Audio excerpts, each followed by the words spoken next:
So, good evening, everyone. It's 7 o'clock, and in the absence of Village President Regis Charlot and Village Clerk Catherine Hatch, as Deputy Village Clerk, I will call the meeting to order, and I will call the roll. Trustee Ankerman? Here. Trustee Briand? Here. Trustee Fisher? Here. Trustee Marquis? Here. And we have a quorum, and is the village's practice in the absence of the village president, President Pro Tem is elected amongst the board members. Is there a motion? So moved. Second. And it's So moved to have Barbara be the President Pro Tem this evening. Trustee Ankerman, sorry. all right. Second. Thank you. All those in favor? Aye. Aye. Anyone opposed? The motion carries. Okay.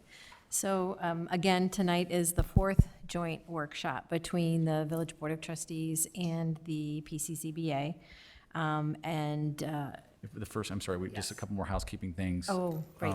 Glenn needs to do the same for the village, for the village PCZBA, and then we'll both separately approve the past minutes. Certainly. Member Danley. Here. Member Fisher. Here. Member Sorensen. Here. Member Miller. Here. Member Russell. Here. Member Toll. Here. Chair Peters. Here. There's a quorum.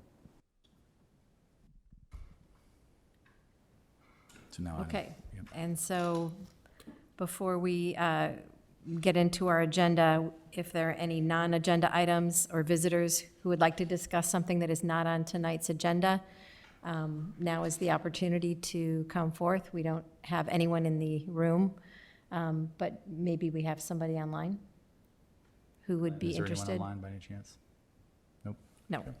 Okay. Next, we have the consideration of the June 15th, 2022 Village Board and PCZBA joint workshop minutes. Do we have any corrections or comments to the draft that was presented? Okay, hearing none. Do I have a motion to approve these minutes? So moved. Second. Thank you. All in favor? Aye. Did the PCZBA as well? All in favor? Sorry. Any opposed? Okay, the motion carries. So now we begin the joint village workshop. Again, this is the fourth joint meeting. And then based on the last meeting, we were kind of given direction, or we gave direction to both staff and to Michael Blue concerning some of the areas we'd like to focus on in this meeting, specifically the applicability of what it is that we're creating here, so which developments must, may, or cannot use this PRD that we are drafting. We also want to focus on maximum density, how the maximum density within a PRD is determined or limited, and then finally, open space and setbacks, how open space facilitates transitions between residential zoning districts of different densities. So with all of that being said, perhaps now we could turn it over to maybe Michael Blue, and we could talk about some of the summarization that you did and what you presented in the packet.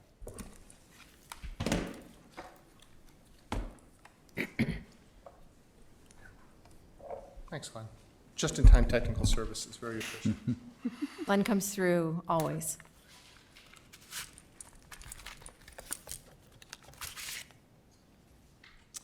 Well, thank you all. It's good to see you again. I hope you're enjoying the summer and the lovely weather for what that's worth. Madam President Pro Tem, thank you for the chance to be here with you again tonight. We had a robust discussion last time, is the word I'm going to use. It was a really good discussion. We just kind of ran out of time. Based on the conversation that we had last time, and based on talking with staff, with Glenn and Drew since then, we kind of identified those three items that you mentioned as the ones that needed further deliberation and discussion. At the very least, if there are more, we can deal with that. But what I thought I would do, we put together a little memo kind of explaining some of those notions about applicability and some of the other things. If you like, I can kind of go through that, and we can talk a little bit about why these things are there. And I would just say what I said last time, which is there is no right or wrong answer here. There is the answer that is best for Lake Bluff, and that's what we're trying to get to. But maybe if, I know it was in the memo, but if you want, like, I can kind of quickly go through, and maybe Ben and staff can also opine on that, and we can kind of use that as a jumping off point and then figure out what stays, what goes, and what we might want to add. I did think that the points in bold, kind of augmented by what was in a lesser, font, kind of really helped to explain it and walk us through that. So that was super helpful in the memo, and I really, really appreciated that. Perhaps we can just kind of give the short version of that, and I think it would be helpful if anybody's listening or going back to kind of review after the fact by looking at the video.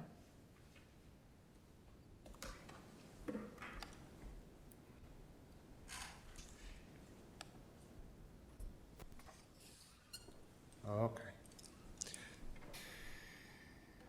Weird. So you'll recall that there were a number of these, and to clarify, there was some question last time whether or not these items were ands or ors, which was not clear in the way the text was written. And so these are ors. So these are the range of ways that something can find its way into the PRD process.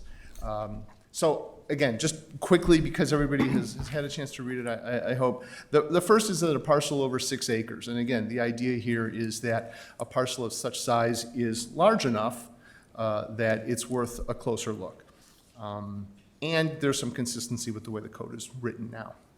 The second item speaks to a proposed development that would have more than 10 dwelling units. Kind of the same answer. It's significant enough, though not in geographic size, but in the number of units, that it deserves a higher look. Is 10 a magic number? No, it's not. If there's a more appropriate number, we can certainly talk about that and make this part of it. It's one that we talked about just as in terms of what gets seen around here, in terms of what would have an impact. There was a logical break at 10, but it's not a magic answer. This third one here is about any development that has 2 or more types of dwellings, and there's this different range. And the idea here was that there's more thinking that goes into it, right? There's more differences, there's more variety, there's more going on. And given that developments in Lake Bluff are typically more consistent, they're either all single family or all, well, they're generally in the PRD going to be all single family, that these kinds of differences, maybe that made it worth going through the PRD process. So that's why that was in there. We also had this idea that was in here that when else might you go through the PRD? And so the idea was that if you were less than 6 acres, so you were not required to go through, that an applicant could choose to use the PRD to do a more creative development. I would say the other thing that's a possibility here is that the village could require, under these standards, that it go through a PRD. But generally, the idea is that if a developer is trying to do something that's a little bit different, this is a tool to let that happen, right? And I think there was some concern about that being the gateway that anybody can get in and use this process to get anything approved in town. And we talked a little bit about that last time. I would just highlight the fact that, and I think it might have been Ben online or Glenn who mentioned that this is not the easy way through things. This is the long, complicated, costly way through things. So somebody's got to really have a need to do this, and they still have to show the village that they're doing something that meets all the standards that are in here, right? So with that as introduction, the first one of these options was that the development would have more than one principal structure on a single platted lot. This is pretty common in planned unit developments. Typically, one use, one principal structure per lot is good zoning. That way you don't have a mix of things that you can't control. So this one is really pretty fundamental planned unit development, PRD kind of stuff in general, right? Ben's nodding, so I feel good. As long as Ben's nodding, I feel good. The proposed development would require more than one variation. Again, if something's going to require multiple or many variations, rather than going to the PCZBA to try and just get something quickly ticked off, this is a process to do it. And there was a little bit of a reaction to this last time, I think, in that it was more than one variation, which I think is worth talking about because Upon further review, I think the idea of just needing more than one variation is maybe not enough of a threshold, right? Maybe there's a series of variations. Maybe it's multiple variations or 3 or 5 or something else that, again, means it's a bigger review. It's a bigger process. So that's something that we could also talk about. The other idea that's in here is this idea of, and I apologize for having PCABA up there. It's not the Playing Commission American Basketball Association. The other one is there being need for flexible application of zoning standards to preserve an environmentally sensitive area. It's been my experience that there can be times where development that's otherwise desirable is either stymied by an environmentally sensitive area, a wetland, a tree stand, that sort of thing. Or they come to you and they say, hey, look, the only way we can do this is if we cut down all these trees, or we fill in this floodplain, or we do a trade-off with the wetland bank or that sort of thing, which is not something you necessarily want. So the idea of being able to apply some flexibility and creativity to the code to preserve the environmental area, that has value, and has more value now than it used to, too, in codes. Where there is need to preserve a structure or a landscape that is designated a landmark. And again, this is the same idea as the wetland. This is something that is significant and of value to the community. This is kind of the way that what you're doing is you're tying the use of the PRD to other community values, to other village policies or values in terms of preserving historic structures, preserving environmental areas, that sort of thing. That would be the reason that you would have this in there. And the last one in here is that there's a desire to incorporate a unique design element or elements. And again, I think this is one of the ones that kind of made people kind of curl up an eyebrow over last time, because this one's a little bit vague, quite honestly, right? And the idea here was to say that we're looking for developers to come to town and to be creative, not to cookie cutter their way through things. And a lot of times that requires the need to be flexible in terms of the code. Now, so what is the threshold by which I'm a developer standing here and I'm trying really hard to convince you or the PCZBA that, no, this is really creative, this is state of the art? You know what? Absolutely right. It is very subjective, right? And ultimately could be something that you could spend a lot of time arguing about. So this might be another one I would suggest we might want to either remove or tighten up. So I think that's all of them, yeah. So that's the reason that those things are in there. Again, these are not meant to be a pass for anybody who's trying to do something that's outside the code. It's not meant to be a simple or straightforward process. It's meant to take the development that is potentially impactful and put it through a long enough process that these two bodies and the residents of the community have a chance to opine on it, and that there are standards that are in the code now and that are added in here, that are very specifically added in here, by which, if those standards are not met, that PCZBA can recommend no, and the village board can say no for these standards, right? And Ben's going to make sure that the description of how the standards were not met is clear and concise. So that would be the one thing that, as we talk about this, that I would want everybody to keep in mind. None of this gives anybody a pass. They still have to come through that process, that green bar that was in here. So I don't know if that was as concise as just reading it, but for what it's worth, that's the logic behind these. Which ones we keep and use is ultimately a choice of the village. So we could discuss some of those items now or press forward. I kind of thought this might be a good opportunity to kind of talk about some of the things, because I do know that the uniqueness or the vagueness of that last design standard was something that seemed to generate some conversation, and we've had a little chance to think about it some more. And given your introduction and description, does anyone have any additional feelings or comments on that particular element? Yes? I just have a question. So would that be, Oh, I should have. I have a question. Would that be, for instance, when that, what was that contest, that design contest that was Missing held? middle? The missing middle. Is that kind of thing that would that be considered a unique? I mean, the property was smaller and they came forward and tried to come up, they did come up with a creative idea. Is that relative to that or not? I think the answer is, in general, yes. Creative thought, unique designs for a difficult property, given its small footprint, geographic location. I would say that particular geographic location along Sheridan Road at the southeast corner, the site that was part of, if some of you remember this, I don't know if everybody remembers this, but at the southeast corner of Sheridan Road and East North Avenue was a site that was partially village-owned and privately owned. That was the location where the village participated with a design study to try to come up with unique, creative ideas to try to manage that missing middle housing type that's not detached single-family and not high-rise or even mid-rise. That's what's in between, which has largely been excluded from a lot of zoning codes, but is a desirable product in many communities. In that particular location, it is actually zoned in the central business district. So there's another tool on the village's books today, the PMD, which is a planned mixed-use development tool. Some of you may remember that was a tool, I think, that was envisioned to be used for properties like that in that geographic location in the community and that zoning district.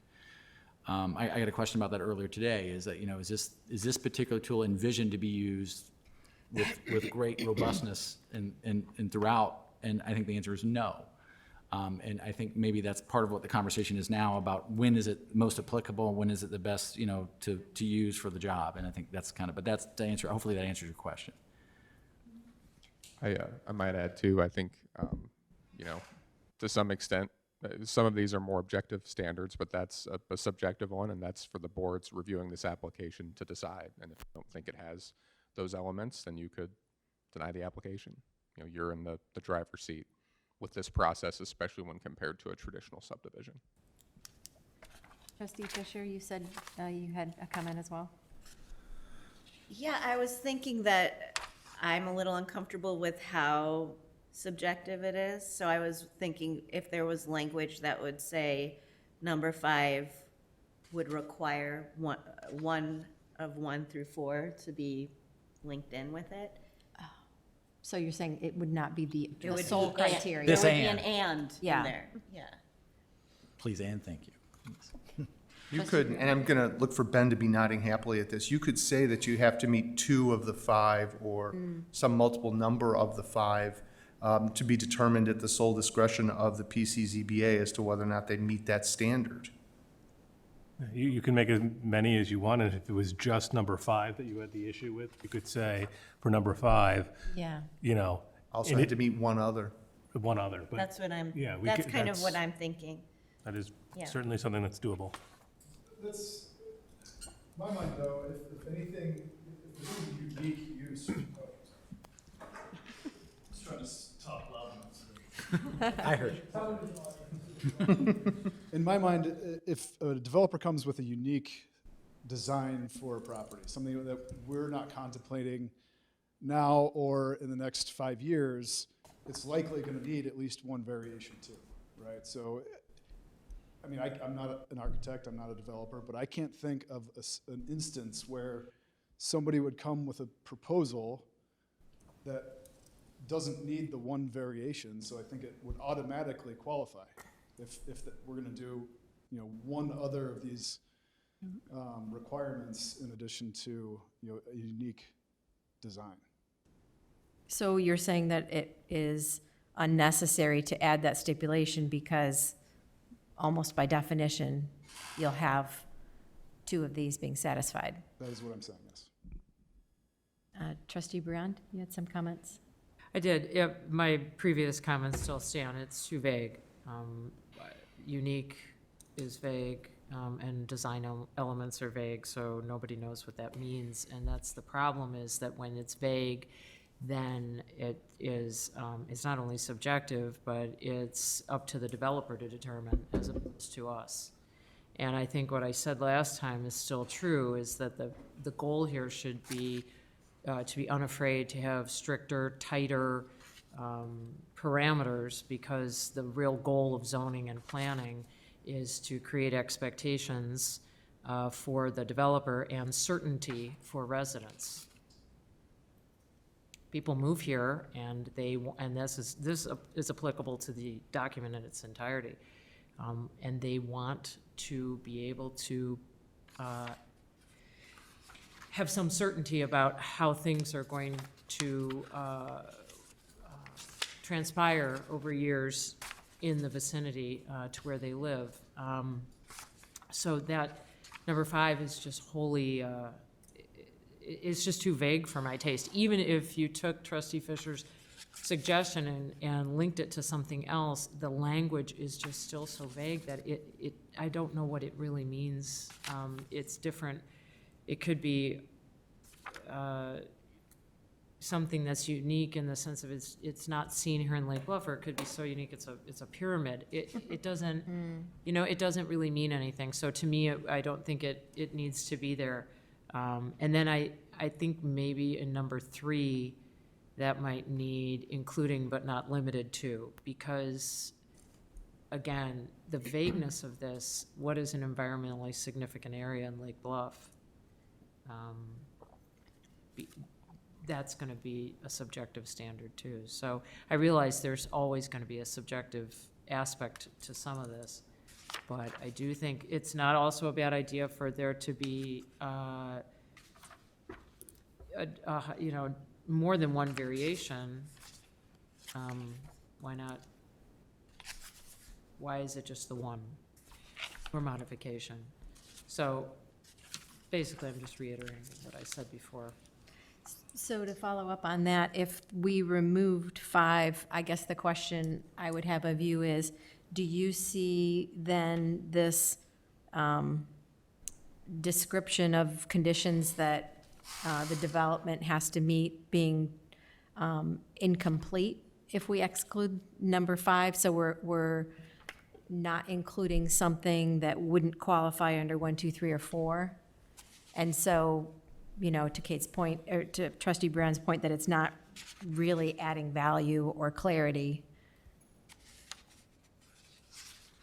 I think if you remove, and part of the reason that standards like 5 and 5 in particular here are a little bit vague is because these are often the reasons that an applicant will come to you and look for relief, is because they're trying to do some unique kind of architecture, or they're trying to do some unique landscaping, they're trying to do something different.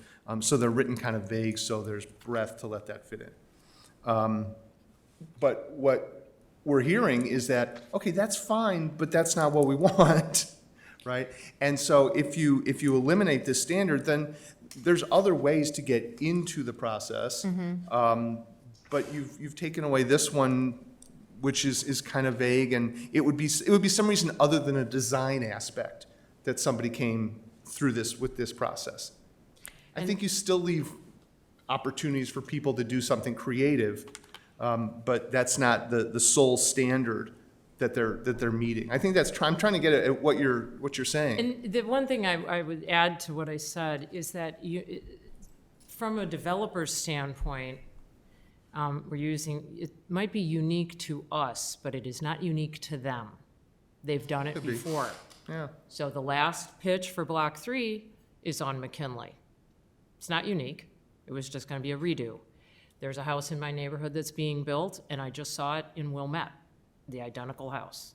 So that is, we know this. It's, with the exception of custom-built homes, it's incredibly rare for a developer of multifamily housing, unless it's their first outing, to do something they haven't done before. True. That's how they save money. So it might be unique to us, but that's why I just think that those 3 words, that's really where I'm getting hung up, because, and then it just sort of hangs out there, such as, et cetera. You know what I'm saying? Well, I want to hear what you have to say next, but the one, when I read this, my crazy creative mind thinks of something, well, what if it had a central fountain in this center area? I mean, and let's say I wanted to, tie it into the artesian waters that I can, I'm just making stuff up, but what if I suddenly was very passionate and tying it to our history, and this is my thing, and it'll have these, this well of water, and it'll, people can come, and, I create this whole scenario. that kind of is what I always imagined, some kind of very out there thing. It's not out there in that we've got a spaceship and you can pretend to go to the moon in it, but it is something that doesn't really exist anywhere else, and it allows for something like that to happen. And I think too, as we're discussing it, one thing I might point out is that there might be something unique might also be seen as something that just doesn't fit in and we don't want to consider it. One of the things that comes to mind with this, there's a town down the road that's got one of those Buckminster Fuller dome home things, those geodesic domes. But see, that's the face you made, right?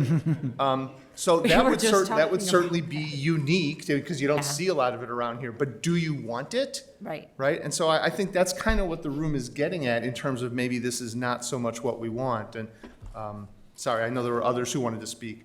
Yes, I think, Ann. yes, please. Ann Sorensen. Thank you. Well, I've done a 360 in the last 10 minutes, so It was my artesian water story that did it, I'm quite sure. that helped. At first, I mean, I wrote down, you know, in your initial discussion of number 5, I wrote down, is this redundant? Is it covered by other things? Is it covered at the beginning when we say purpose? Because we're talking about trying to express who we are as a village, and we're trying to say we are unique and special. And so we would like something that comes in that it matches that creatively. That said, now I've gone backwards, and my initial thought and my gut on this earlier was that I do think that allowing a little bit of a window for somebody to come in with perhaps a vision that we have not heard before, we have not seen before, because that's probably the sort of thing that we're looking for. We're kind of a niche market in that way. We don't want somebody who's done something somewhere else. We want something that is a little bit standalone. So that's my thought. Thank you, Ben. So the kind of two comments here, one of which is if the idea of unique design elements is too vague, we can certainly, if you think design elements are important, we can put in language that describes what we mean by unique, more specificity. So you could keep it. Again, you may not want to, but that's one option. But I guess bigger picture, something I think that may help as you think about this, is there's really two primary reasons somebody would want to come in and choose a PRD process. So we have the mandatory process if it's over a certain size development, but this is a developer choosing, and there's really only two reasons that I can think of that a developer would want it. One is because they can't meet the variation standards. So they don't have a hardship. So they're saying, I don't want to meet your zoning standards because I have a great design idea, whether it's because it's just a really cool design, or maybe it's economically beneficial, or whatever it may be. I can't or don't want to meet your standards, so I want the flexibility of getting exceptions to your zoning without either going through the variation standard, which they may not be able to meet, or a text amendment, which would open up the whole zoning district to perhaps changes. So that's one reason. The other is the incentive. By coming in for a PRD, if you are going to allow PRDs to have different bulk standards, different density, different setback rules, then maybe they want to get the PRD process to go through that, because then they're getting those additional incentives that make the development more desirable. So when they come to us and say, I want to choose to go through the PRD, it's with those two lenses. And so the idea was brought up, well, they're already here because they're already going to want a variation. That's perhaps absolutely correct. They need multiples, or one or many, but it may not completely overlap. It's perhaps they say, we have a really unique design, but in order to do this, to make it work, we need some of the bulk relief that we get with a PRD. So I can do this. It's a wonderful design, but I don't want to, have to comply with the density requirement because it ruins the economics of the deal. So as you think about the design element aspect, think about it in those two vantage points, because that may help guide you on whether you want to just define it more, limit it perhaps, or how we do it, or get rid of it completely. Trustee Markey, I think you had a comment to share. I did, but I think Ben just answered it. So Okay. I had a question about like the variation and how that would tie into the unique design elements, but you just spoke to that. And I actually have another question about the idea of more than one variation or modification, but I don't think we're quite to that conversation yet. I'd love to hear from the PCZBA how they feel about that idea of more than one, like if we should do multiples of 3 or 5, or what Michael mentioned. But I think maybe we want to wrap up Right. this part first and then move to that. Well, I think the unique design elements discussion has been robust. I don't know if we have definitive direction. We've kind of had a few different, comments about let's make it more specific, or let's open it up and see what happens. So, yes, George? Please. Yes. Yeah, my son was going to hit me over the head because I promised not to. He reserves the right to do so later. If everyone remembers, I was pretty strongly opposed to what's being proposed here in terms of applicability, and my opinion remains the same. I think that objective standards help level the playing field. We're talking primarily about the 95% of the residential areas in the village are single family. We have a very, very small multifamily district. Land values are exceptionally high. House values, when they're new, are very high. A developer, I don't buy into the fact that they won't try the PRD process. If a developer thinks he can make $1 million and he thinks he can argue subjective standards, he will dive into the PRD process gladly and willingly. And I think we're opening up the Pandora's box.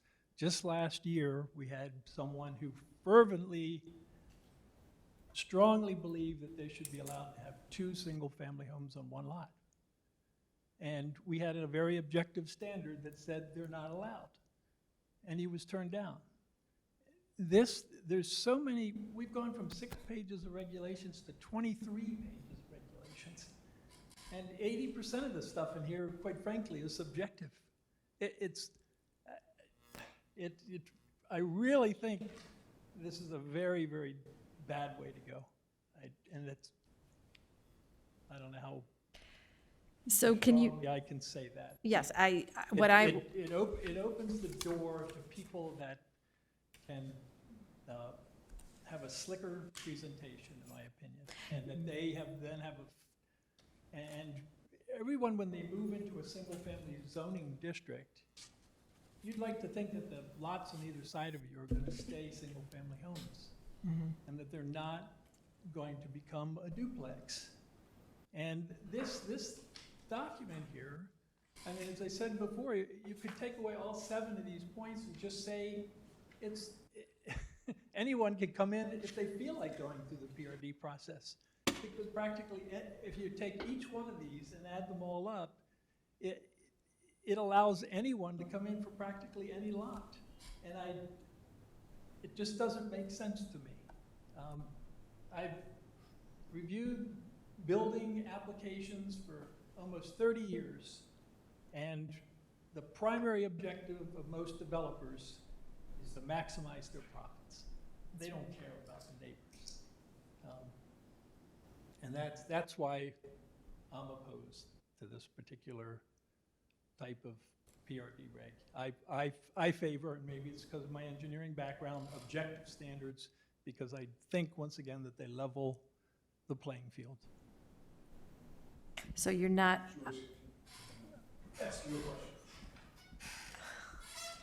So George, just to follow up on that, would you be in favor of a PRD that's only initiated by the village, not by the developer, with similar standards?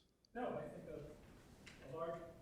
a large parcel like the Stonebridge subdivision makes sense to go with PRD. I believe that larger lots, they make sense because it affords the opportunity to preserve the best part of the lot, where it could be a big stand of trees. Yeah. Or a wonderful big pond that doesn't suddenly become, private area accessible only by the one or two homes that built around it. PRDs definitely have their place. I just think that we've got so much flowery language in this thing. We've gone from 6 pages to 23. And yes, the font's bigger, so maybe it's 16, 17, or 18, but there's a lot of flowery language in this proposed text, and so much of it is subjective. So, That's my view. so what I was hearing is that you gave one illustration of where a PRD does make sense to you, which would be a Stonebridge type development, which is of a significant size. It's certainly more than 6 acres. And does the 6 acre number have it, you register as a non-starter? There needs to be a number. It's not 6, it's something larger than 6. Is 6 okay? Because that eliminates, most single-family lots. 6 sounds reasonable to me. I don't know if there is a magic number. But Right. 6 sounds reasonable. So I 6, had actually sent in if we got into one of them, and it's very difficult to even imagine this in our multi-family zone district, but if we got into a situation where there was 10 or more dwelling units, I did send in a written suggestion that we, have that coupled with a overall zoning parcel size that's less, because 6 acres would certainly eliminate anything in our multiple family zoning district. could you say that one more time? Just with slightly 6 different words, so I acres would can, apply to single-family zoning districts. Our tiny right. little multifamily zoning district would preclude any opportunity for PRDs. So you're saying if you And I added do up think all they have- those, They could have their place with a smaller lot size. So the 6 acres would not apply to, if I were king and I'm writing the code, I would not tag the 6 acre minimum to the multiple family zoning. so you're district. saying that would be an exception? Correct. So for what is presently zoned multifamily, the 6 acre minimum would not apply? Is that what you're saying? I think he's saying, yeah, 1017-2A is okay, and it'd be an or for B, and then strike everything below that in that topic. One of the questions that I asked at the beginning of this process that still hasn't been answered is why we went from 6 acres to none, basically. So now we have an or. And I asked originally, at the very first time we did this, so the genesis of the 6, and I was not given an answer. But I agree wholeheartedly with Member Russell's comments. I think what this kind of makes me think of is what it's like to live in an unincorporated area, which is great, and it's nothing against that, but that we have had these parameters that have been spelled out in 6 pages, and now, as Trustee Ryder and Member Russell and I said at the last meeting, we've just opened this Pandora's box where it's going to be kind of a go-go, wild, wild west situation, because it's true, there are large lots in the North Terrace. There's one that could certainly have a multifamily home on it. I'm still at a loss to understand what the real motive is here, but Ben just said something I think that we should really focus on too, which is the incentives. And I know we're going to get to that, but think of them when you're looking at this in terms of now you have no minimum and you have increased density allowances. Wow. Hold on to your hats, because that's like a pipe dream. I mean, that's just with a bow. I just don't understand why we would be doing that. We're just giving them gifts. It's crazy to me. They want to go through this because they cannot meet variation standards, and there are incentives. This is very pro-development, pro-developer driven, and I just don't see how that benefits this village. And I think that we should take Member Russell's comments very seriously, especially given his background and years of experience. I just feel like this is gonna unleash a situation we're not gonna be able to control. And I think that that would be something that the community would come to regret. And we should be thinking about that very seriously. Trustee Markey? Sure, I'm just sort of curious what the rest of the PCZBA board feels about what Member Russell brought up. And if we feel like we should strike everything after point B or point C, I mean, I feel like that's on the table. Like, if we feel like it's not reasonable to do point D, then we can strike it. That's what we're here for. But I'd love to hear from you guys, because I feel like you all have a lot more knowledge in this than we do. Go ahead, thank you. I think when I was preparing for tonight's meeting, one of the critical concerns was what are the unintended or potential unintended consequences? And I think Trustee Briand and George have kind of raised that critical issue. You know, we haven't had any significant surprises in the last many, many years. And so perhaps the better approach is to just limit the scope to subparagraph A. I'm not sure whether 6 acres is the requisite minimum. I wouldn't want to go less than 6 acres, but we don't want to have some sort of an inadvertent disaster that at some point hits us and it adversely impacts one of our neighborhoods or some of our families. Can we just go down the line, Member Fisher? Sure. I guess one question that I have, Drew or Glenn,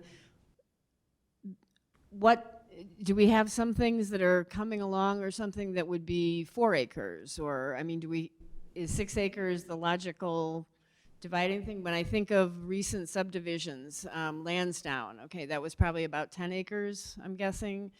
I can't think of other ones that were in, you know, Bath other than and tennis, country yeah. estates. Other Yeah, than clay country court, Lansdowne, but yeah, there's not a lot of large green fields left, you know, other than the Shore Acres area, Zinni's property, Right. properties That's country near, estate, yeah. adjacent to the, just north of the Lake Bluff Elementary School on Green Bay Road on the west side. There's that larger estate, and Right. 800 Stonebridge and the estate just directly south of that as well. Drew, for a second, how big is Zinni's estate that they can develop? How many acres is that? 24. It's 2 12-acre parcels. But that includes the house. Well, if somebody bought the house and just wanted to develop the whole field, which is what I think is going to happen eventually. It's 2 12-acre parcels, Those are 212. So that would fall in within the I believe. the parameters. I too am very concerned about all the ways of getting out of this rather than the ways of including what we want. And I think A should be the limit. I think anything 6 acres or more should be our PRD, and then we can refine the parameters for that.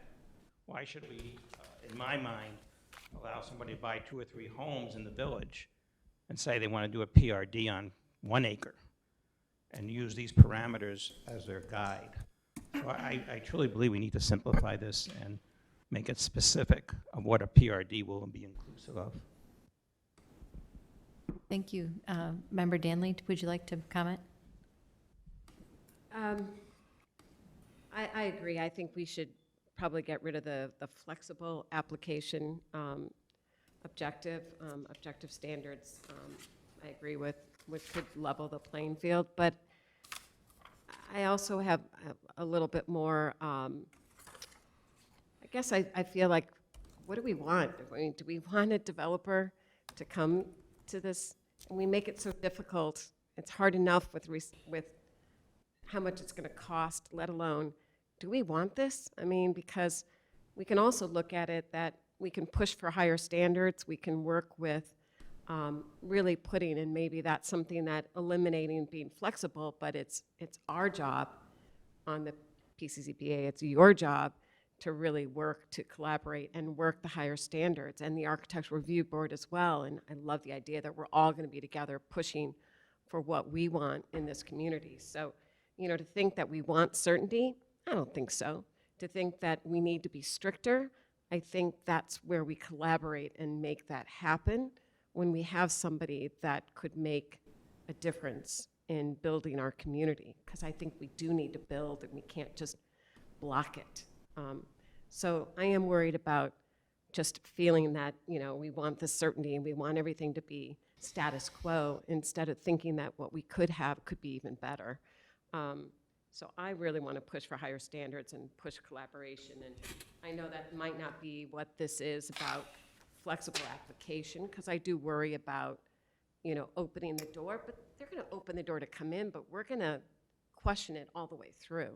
So that's just my feeling. So to restate what you were commenting, then when you bring it down to what's written here with A, B, C, D, what does that look like? I like the example. I'm sorry, I just want to be sure I I understand. was in saying that less is more. I don't think we need to have Okay. all those different points. And again, I think with even eliminating that, I'm going back to, there's going to be a variance, there's going to be a conversation, there's going to be a presentation, there's going to be village involvement. I don't think that we need to have it written down. So you would be happy ending at A? I need at 8, yeah. Okay, thank you. Can I just say, I need to say something here, which is, I don't want us to lose sight of the importance of diversifying housing opportunities.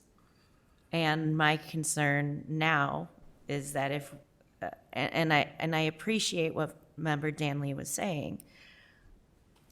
I'm concerned that we're going in a far direction of, again, preventing opportunities to diversify. That's been a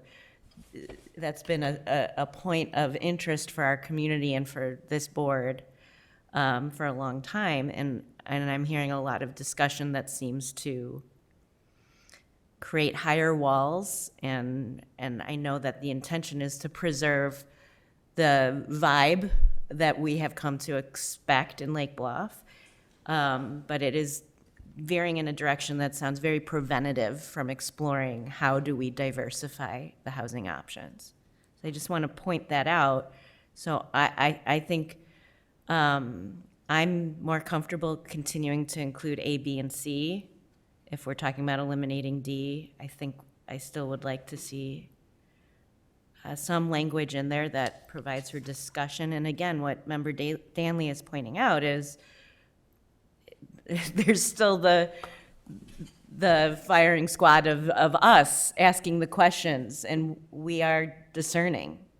We listen to the committees, and we have members like Briant here who's going to ask a lot of hard questions. So, and me, and everyone here. So, I'd like to see a balance of we absolutely cannot create an answer in a piece of paper. As we all know, you can't create a piece of paper that's going to prevent any unknowns.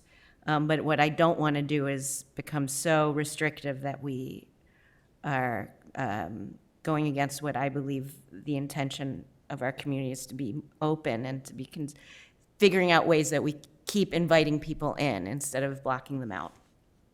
I'm not sure it's going to block anybody out because the restrictive aspect is the cost of the land. So that, by its very definition, prevents certain types of housing from being built here. So if that weren't true and we were in another zip code, then I hear you and I agree with you. It's just that that's not I don't think that's the reality. We've seen that. We have had proposals right here multiple times, and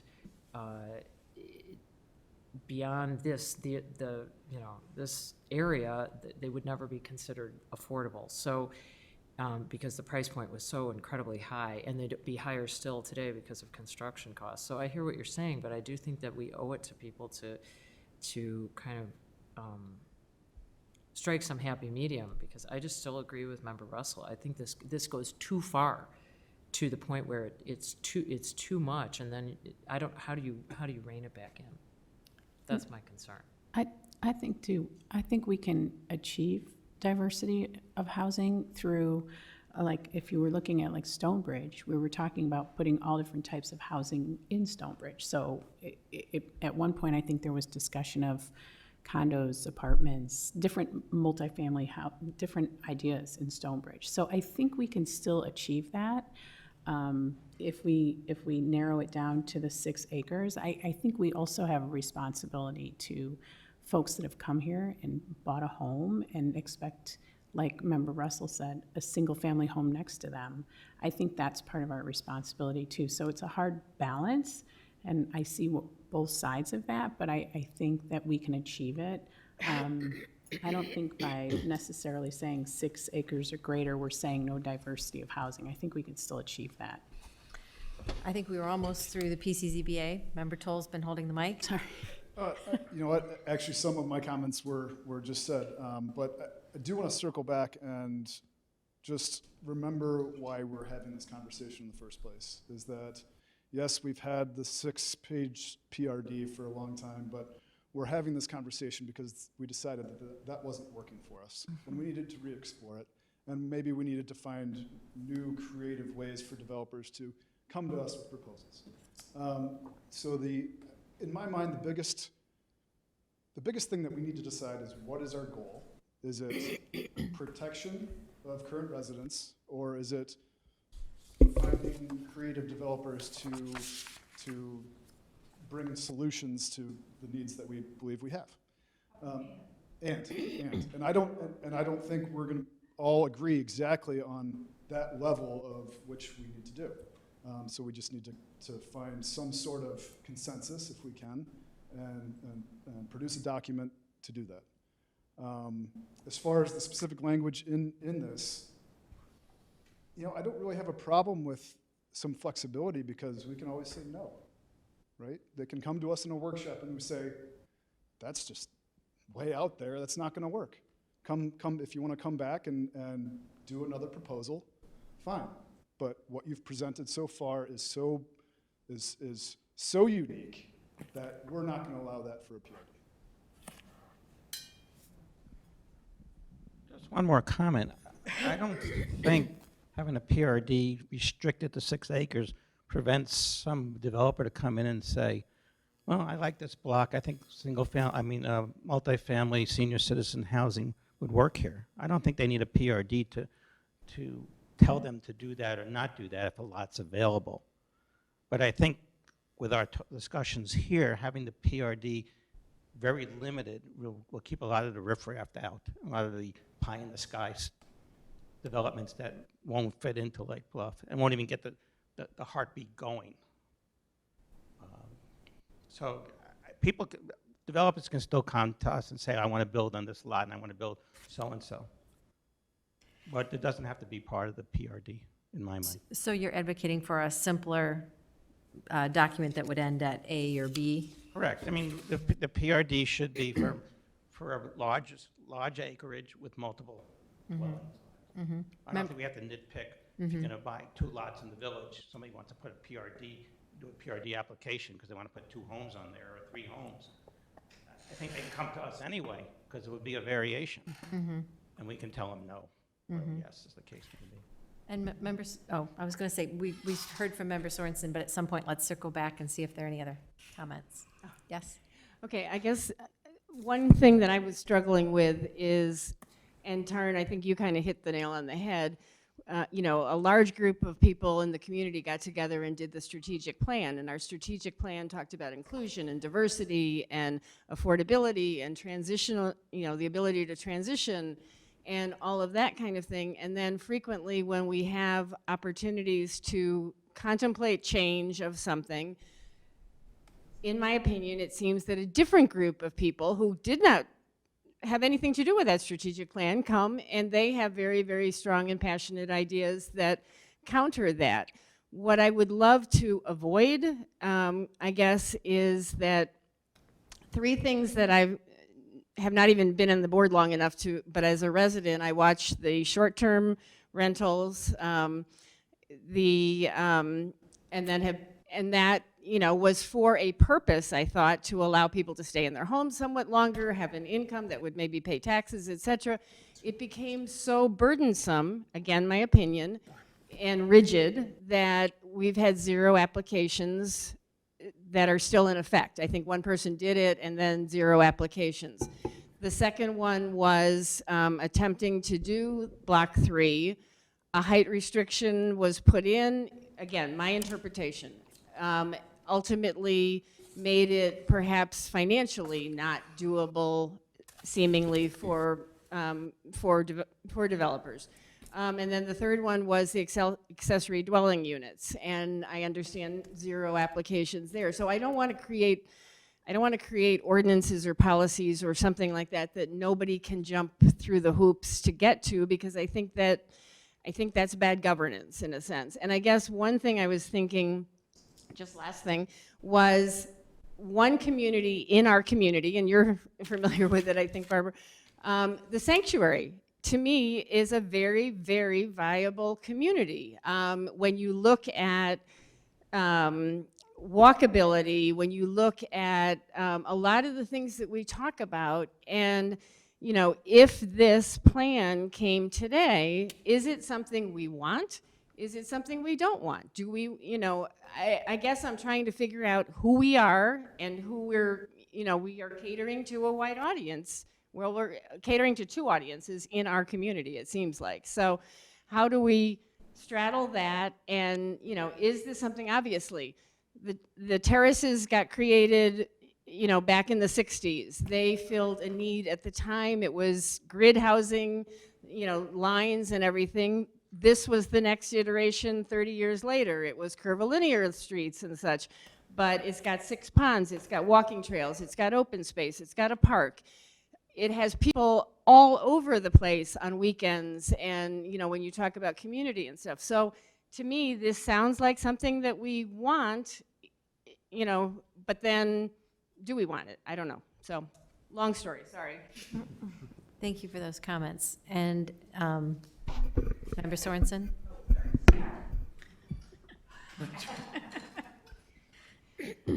I will echo a couple of things that have been said. First of all, I remember I think it was the most recent strategic plan. There's been a pandemic. I think that was the most recent one. And really hearing the calls for increased housing options. And I think that's very important. And I think that maintaining a flexibility matters. And so I'm echoing a couple folks here in saying that. And then my last comment, it's really just a summation. We cannot stop progress. There may be things that come in that we haven't thought about before, but if we try to stop everything and we just want to stay static, then we're going to stop growing as a community. We're going to stop growing intellectually and as neighbors and as human beings with one another. I was part of the short-term rental debate, sat in this room for many hours, sometimes meetings till after 10 o'clock, and also all 3 Block 3 iterations. Without going down the path of the short-term rental thing, because that was whatever it was. Just with regard to the strategic plan and talking about inclusion and affordability, in the last iteration of Block 3, the minimum price was $775,000. So I think what we need to do, to be quite frank, is disabuse ourselves of the fantasy of that's affordable, because it isn't. So it's one thing to talk about a strategic plan, and that strategic plan is full of a lot of flowery language, but not a lot of strategy. It's a feel-good document, but it's not strategic. This is an attempt to refine an ordinance and set parameters so developers know what to expect. And our neighbors to the south, a lot of architects will say, they're tough, but I know exactly what they want. Developers, same thing, I know exactly what they want. Why are we so afraid to do that? I don't understand that. Why are we afraid to say this is exactly what we want? And we have a couple of us who are saying it right now. And we are reflective of a collective of a very long time of living here and knowing a lot of people. I understand this idea of the strategic plan, but I just want to say this. Would we have this sort of devil may care attitude if we were talking about commercial real estate? I doubt it. So why should we take the same attitude toward residential real estate? We're not trying to be exclusive. We are exclusive because it is so expensive to live here. And we have a lot of potential, we had some potential for development on the west side of town. Not gonna happen, but there's a whole other side of town that is the engine of this village. Opening the door and loosening parameters for developers is gonna create a lot of things. I'm not sure it's gonna create the revenue stream everybody seems to imagine. But because of the cost of land and the taxes that are exorbitant, the idea that we're suddenly just gonna have this influx of people that couldn't previously afford to live here simply because we build a multifamily development, the cost of the land and the cost of building that property is going to make the rent and or condo price really high. So this isn't Evanston. It's different. And I don't know why we keep tilting against that windmill. It just is what it is. It's not about being afraid of change or anything like that. It's just dealing in the reality. I personally could not buy a $775,000 condo. And I don't think a lot of people out there in the rest of the world could either. So I'd like to kind of bring it back to what is affordable here isn't affordable out there. And that's why that comment, I get it, what you're saying, but at the same time, it kind of rings hollow to me because it just isn't, people aren't gonna come if we can't build things that are less expensive. And Peter Kite, at a meeting at the library, was asked that very question about building on Stonebridge. This is before things went the way they did. And if you recall, Drew, the answer was, sure, I could do that. It's not gonna be very nice if you want $400,000 units, but that's not what he wanted to do. And the unit price was much, much, much higher. And now, with the price that he's probably got that listed at, depending on what goes there, the unit price is gonna be even higher still. It's just where we are. I just am confused as to why we can't deal with that reality and accept it and be grateful for the fact that that's a pleasant problem that we have here. So I'm hearing the two sides again of being afraid of too much change and of being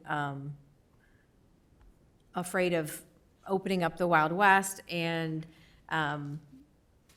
I think that, again, the genesis of this was we had what we had, and the results were a lot of frustrated developers, a lot of starts and a lot of stops. And so, again, Member Toll did a great job of saying, why are we doing this? This is why we're doing this, because what we had was something that, in a lot of people's definition, wasn't working. If we're going to have anything get developed, the net result has been that it hasn't happened. And so what do we have as our options? So this is a document that reflects a lot of hard work, but do we feel comfortable at this point saying we want to look at A, B, C, D, and all the ramifications and include or exclude, or do we just want to, Yeah, I think if I had to summarize the alignment, I think there's alignment with A and mostly of B, but not necessarily with C and D. And I think what we can do is at the next meeting is come and talk about, Glenn put this image up on the screen in front of everybody. These are the 6 acre or larger parcels that likely this tool would be utilized for. But I think what I'm hearing, there's other sites that may be desirable for be redeveloped. And as Member Miller said that somebody may want to come in and say, hey, I want to do a project. I've coupled these 8 single-family lots. I'd like to do something else there. We can come back and show you what tools would likely be used, or maybe what modifications to other existing tools could help facilitate that development. You can look at those standards separately, and maybe that way we can focus this as instead of a crescent wrench, maybe more of a, a true, 9 or 7/10, or where you want to go. Pick a maybe metric, 10 millimeter, a more specific tool. How about that? I think that sounds great. Is there any negative feedback from that? Member Toll? Just maybe another data point would be, because there's been several comments of the 6 acres being kind of arbitrary. Can we put together a map like this showing, say, what would apply if we did a 5 acre or a 3 acre? I don't know that we'd want to get any smaller than that, but I have the curiosity of, if we set it at 3 acres, what would that look like, and what properties would that apply to? Is that a possibility? Yes. Do you think it would be that much different? Are there Well, 3 I think you can, plots? you can start circling a lot more properties, right? Yeah, You can yeah. combine, and depending on the underlying price of the property, you may be able to put together a project. So it could be, it's a lot more inclusive for certain, right? There's that map. The other, I'm not opposed to change. I hate someone saying that I'm opposed to change, but I do feel very strongly about protecting existing single-family lot owners and not wanting, once again, a duplex or triplex built right next door. But the other problem with a document that tries to regulate any lot from 7,500 to a Stonebridge with 40 acres is the standards that you set. They really get out of whack on the extremes. And just as an example, we have a proposed common open space minimum of 15%. Right now, the existing Stonebridge development that was approved has over 70% common open space. There is a huge range here, and to apply any specific number when you're trying to regulate a very small lot anywhere in the village with some of these big parcels, we're going to get into big trouble. I mean, that's just one extreme, and that's literally what the number is out on Stonebridge, based upon the definition in. Did that say it must be exactly 15%, or it No, it's would be a minimum, but right? can you imagine? I mean, you must have a picture in your mind's eye of what was going to be built out at Stonebridge, and to reduce that from 70% to 15%. That's Yeah, I didn't. that's, yeah. That's not where my brain went. This document anyway isn't going to solve our Stonebridge problem because the zoning out there is so out of whack. Right now, if we adopt this and we keep the zoning, they're only allowed 27 units. And the first development was 70 some, and then 98, what's his name, wanted like 105. And we're talking about a document now that only allows 27. So, we're not solving Stonebridge with this. That's for sure. There's going to be a rezone if you're getting anywhere near approach wanting smaller units in there. The numbers just don't work. 27 units, you'd never have affordable housing, or what you want to call affordable housing out there. So there is a problem when you try and have something where you wanted to apply to minuscule lot sizes. You're right. It's the wrong tool for that type of development. So right? That's what you're saying. Yeah. No, I think that's what we've said. That's what we've talked about, right? And I do feel like some of the numbers are just arbitrary, like the 6 acres, I think came up right when they were making Tangley Oaks, when they were creating. That's what we believe, right? So now 6 acres sort of seems to be our threshold. But I also, like with density, I'm not sure how we came up with 25% higher. Like the number I think was 25%, was it not? Yep. Like when I looked at this, I was like, oh, that's the highest, I think, out of everyone for density. So I like, those are the kinds of things that I think, how did we come up with that number, and how can we somehow explain that that's the right number that we want to use? And I don't know that there's an answer to that, honestly. Well, it's a super enticing number to a developer. Wow, look at Lake Bluff compared to everybody else. They let me build 25% more units on this tiny lot. Well, and my feeling with that is we say 25% more, but then that number seems to always creep and change. Like with Stonebridge, and I was not on the board and I wasn't really involved in the beginning of all that, but it just seemed like that number just kept changing. And I couldn't quite wrap my head around why. Why was that number, was it just that the developer kept coming back to us saying, hey, I want more density now? Well, of course, like, the developer's gonna do that any chance he can get, because then he can make more money. So, and I know we haven't even touched on density yet, but. I would like to get there. Yeah. I hope we're getting there. Yeah. But I think, like, for me, some of the numbers just feel so arbitrary. Like, I don't understand exactly where they're coming from or why we decided on those numbers. Right, and I don't know that history, but it does seem like there is a legacy of what was before, kind of determining what is a starting point. Right. And so when that 6-acre number is there as something that is a legacy of things that happened before, we can see what that means on a map. So if that number generates this on a map, that gives us an idea. Is that capturing enough with this document, or is it not? And so I think we can't always turn back the hands of time and know, how this happened, but we do know that it's a legacy. A lot of these things are a legacy and then a migration from whatever that legacy was. I don't think it's that important that we understand the why. We can just say, oh, that's what it would look like. Are we happy with that? Is that good enough? And so I would love to get to the density conversation, but I also don't want to squash comments that still feel they need to be made, or direction. I think that Drew summarized beautifully, saying it looks like we've got consensus around A on most, B a lot, C and D, maybe at this point we want to table. And would that be a good summary of where we are right now, and then we can move to density? Could I ask one question? Yes. Why is 1010 Green Bay Road on there? I'm very familiar with that parcel and the house. It's the Ralph Poole house. I think It's a- this is the area, the acreage.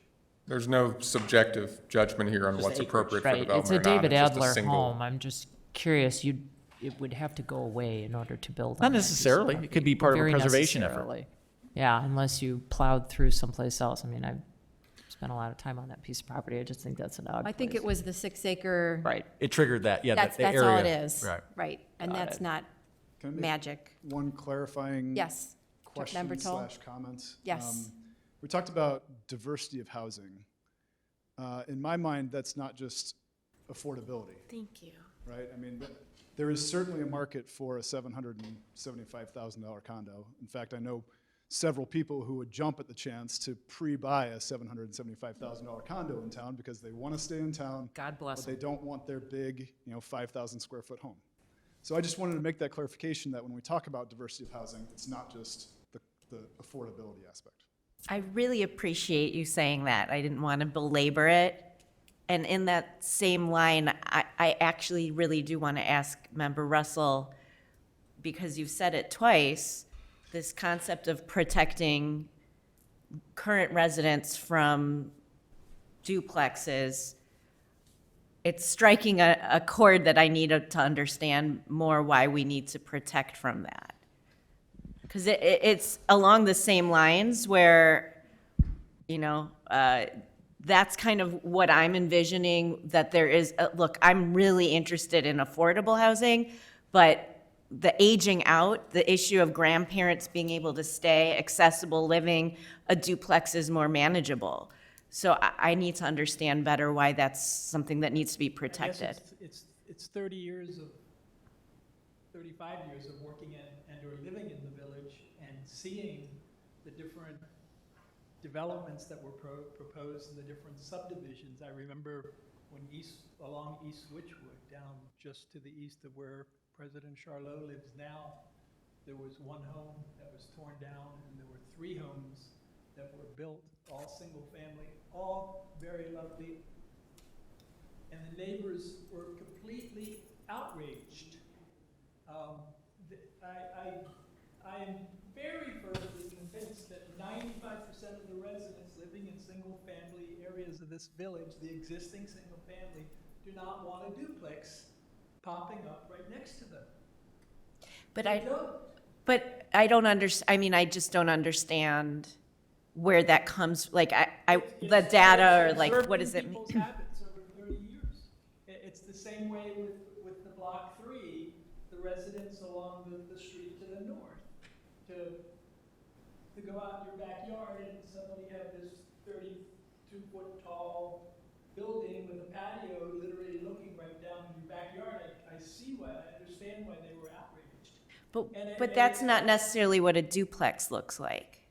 That, like, you know what I'm saying? It's not the That's appearance. just my opinion, that I Well, I that's think- what I wanna think the vast understand. majority of in the existing single-family districts are not gonna want a house torn down next door and a duplex or triplex or whatever popping up. And there are plenty of opportunities with lot size where that can occur. And even along East Witchwood, there are some big lots there, and I think the neighbors would explode. And George, you're really talking about where, W-H-E-R-E, right? Like, there's certain districts where it may make sense for that to happen, right? Maybe like in the R5. Well, that's the multifamily. But my point is, right, but something, Single-family. right, but like, yeah, in the, like you, right, in the corner of Simpson and Prospect or something, The right? Yeah. expectation is, Yeah. I thought the whole Yeah. purpose of zoning was to protect the primary purposes. You move into an area with an expectation if you move into a single-family zone. And this, to me, just this applicability section just opens the door. And I just think that the vast majority of people, anyway, in Yeah. our single-family zones would be opposed to a development like that, just. Trustee Markey, did you have a comment? I think there's a financial component to that too. When you buy in a single-family neighborhood and you expect to have a single-family home next to you, if all of a sudden there's a 4-unit multifamily, not that there's anything wrong with that, but it may make it harder for you to sell your home, and the value of your home may decrease because the expectation is those are going to be single-family homes in that neighborhood, and now you have something different. I'm not saying whether it's better or worse. I'm just saying the reality is that your home is generally your biggest financial investment, and so people understandably feel like this is zoned single-family. I'm in a single-family. I'm thinking of the North Terrace right now, right? Sure. If somebody knocked down that house on Pine Street and Court. built like a 4-unit building there, I'm sure the little ranch just to the north of there, Sure. she would not be happy. But right? I still am talking just about duplex right now, where I'm we saying have anything where you're. And I would, you know. I would I'm trying to better understand because Because there's no historical framework for it. Let's take two towns on the North Shore that are very similar in one respect and very different in another. Evanston and Lake Bluff. Both were dry towns, Women's Christian Temperance Union, strong influence in both. In Evanston, you have single family next to duplex, next to townhouse, next to apartment building. You can go, Lincoln starts, if you go westbound from Green Bay Road going west, and then you come to the end and it's mansions where they filled Uncle Buck. It's a transition and there's all kinds of stuff there. That's been that way forever and no one would be surprised by it. My concern is somebody buys two camp meeting homes next to each other that are on non-conforming lots, tears them both down, and whammo, up they go. Now, they could build a single-family home or not. So it's about expectation. Whether we like it or not, it's an uncomfortable conversation to have, I guess, not for me. But the fact of the matter is that this village was built around a camp meeting, and then single-family homes popped up, and summer homes popped up, et cetera. So there's one duplex here. It's on Scranton. That's it.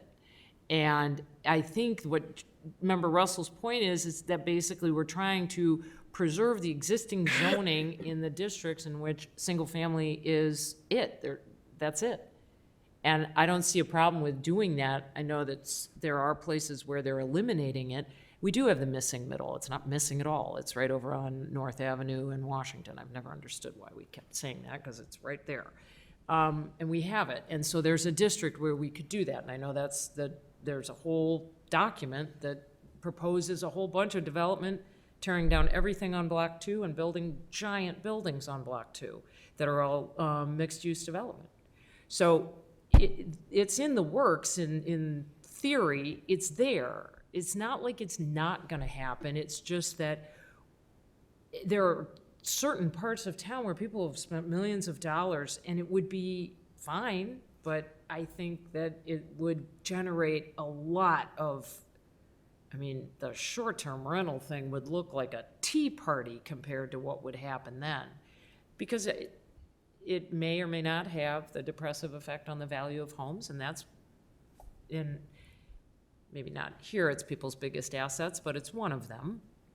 And they want that certainty.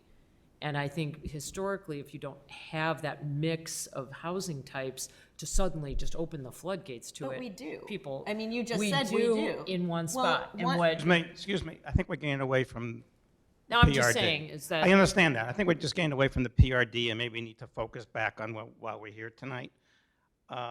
Getting back to that, I think we have to keep B in because of the multifamily district. I think if somebody wants to come in and rip up a four dwelling house and put a 10, 12 dwelling house in there or an 8 dwelling house, I think that has to stay in as as part of the PRD, not maybe. I was thinking that's one of those definite things that we should keep. Thank you. Density?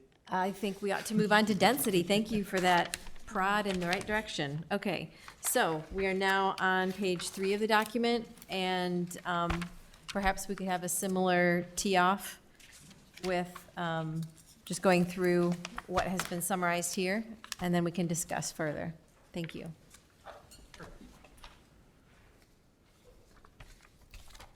What I'd like to do is focus on the why it is this way, right? I think that helps inform the discussion like it did previously. Part of the reason that using the PRD has been a challenge in the past has been that it was very quantitative. There was not a lot of flexibility in it. There was not a lot of latitude in it. That's why it's longer now, is because when you have more flexibility, you have to explain that flexibility in more detail so that as you review it, as the developer looks at it, there's some explanation of it so that there's actually more direction that you can give in terms of telling people no, quite honestly. And that's part of what the density thing is here, right? So in order to have this additional process, in order to and again, I would suggest to you again that going through this PRD process is not something that an applicant or a developer is going to look to do happily, because there's a lot of process to it, and there's a lot of time, there's a lot of expense to it. But there is benefit to the village in terms of the level of control of the development, in terms of the level of process, in terms of the ability for the residents to be part of it, the things that are in there. So the idea of having a density, the potential to have flexibility in the density, is to acknowledge that, well, you know what, if they're going to go through all this, if they're going to be creative, sometimes being creative needs an incentive. So this density bonus notion in here is that incentive. The 25% is not entirely subjective, but it's not entirely calculus either. So it was a great question. Thank you for that. The idea here was to say, look, if somebody's going to go through this, and we don't want to start dealing with random numbers. So the first thing about density is it sets a flat density number, right? If you have 100 acres, based on the zoning district you're in, you can have a certain number of units, right? And the math is on the next slide, and the math was in the previous thing. You can have X number of units. If you provide all of these benefits, to the village as laid out in here, then the village is looking to open to looking at this density bonus. The idea of the 25% was a general look to say, look, if it's going to be more, like if it was 50%, that would be a lot. And hell, if you get to 50%, and Glenn and Drew and I talked about this, you're getting close to like the next zoning district. And so if you have a big bonus, then what you're saying is, well, hell, we're just giving away zoning at that point. We're not giving away an incentive or encouraging somebody to be part of this process. We're just giving away zoning. Well, that's not the intent, right? So something like 50% is too much. The 10% is not necessarily a lot, depending on the size of the property. So it's more of a triangulation than a mathematical equation. It could be less, it could be none. Given the context of the discussion that you all are having, yes, you could absolutely say that we don't want to give a density bonus. No, the zoning says you get this many units, this many per acre. We translate that into a number, that's what you get. You can do that. You can be far more specific in what you give the density bonus for. We've talked before about my time working a couple towns south of here. They give density bonuses for preservation of a historic structure. They give density bonuses for providing affordable housing. There are very specific city policies that are advanced that you get a bonus for. You get 1 unit. It's not like you get a lot. You get a unit. But that idea is to incentivize it. And that's kind of where the 125% comes in. Does it have to be in here? No. Part of the reason of doing it, though, is that as I read through the history of some of the larger subdivisions in town that Glenn was kind enough to compile and send my way, as I read the minutes from every meeting, the number of units that were proposed or were suggested or would just go up and down and back and forth. And look, I work with developers as part of the development process, did as a community development director. Yeah, they are absolutely going to try and get every unit out of this they can. So they come to you and they try and get as many as they can. One thing that the code, as it's written here, is that it says, well, you don't even bother asking us for more than the base zoning plus. And this is 25%, could be 10, could be 15. So we're not even going to play that game with you. Don't come to us and say that if the base zoning is 100, that you want 140 units. No, you can get 125 and then we can talk. And you only get the 125 if you meet all of these standards that are described in the text here, right? This is not a giveaway. This is what you can get if you meet everything here. But again, you don't have to. You don't have to have any of this flexibility for the bonus. But the bonus is a way of saying, one, we set a cap.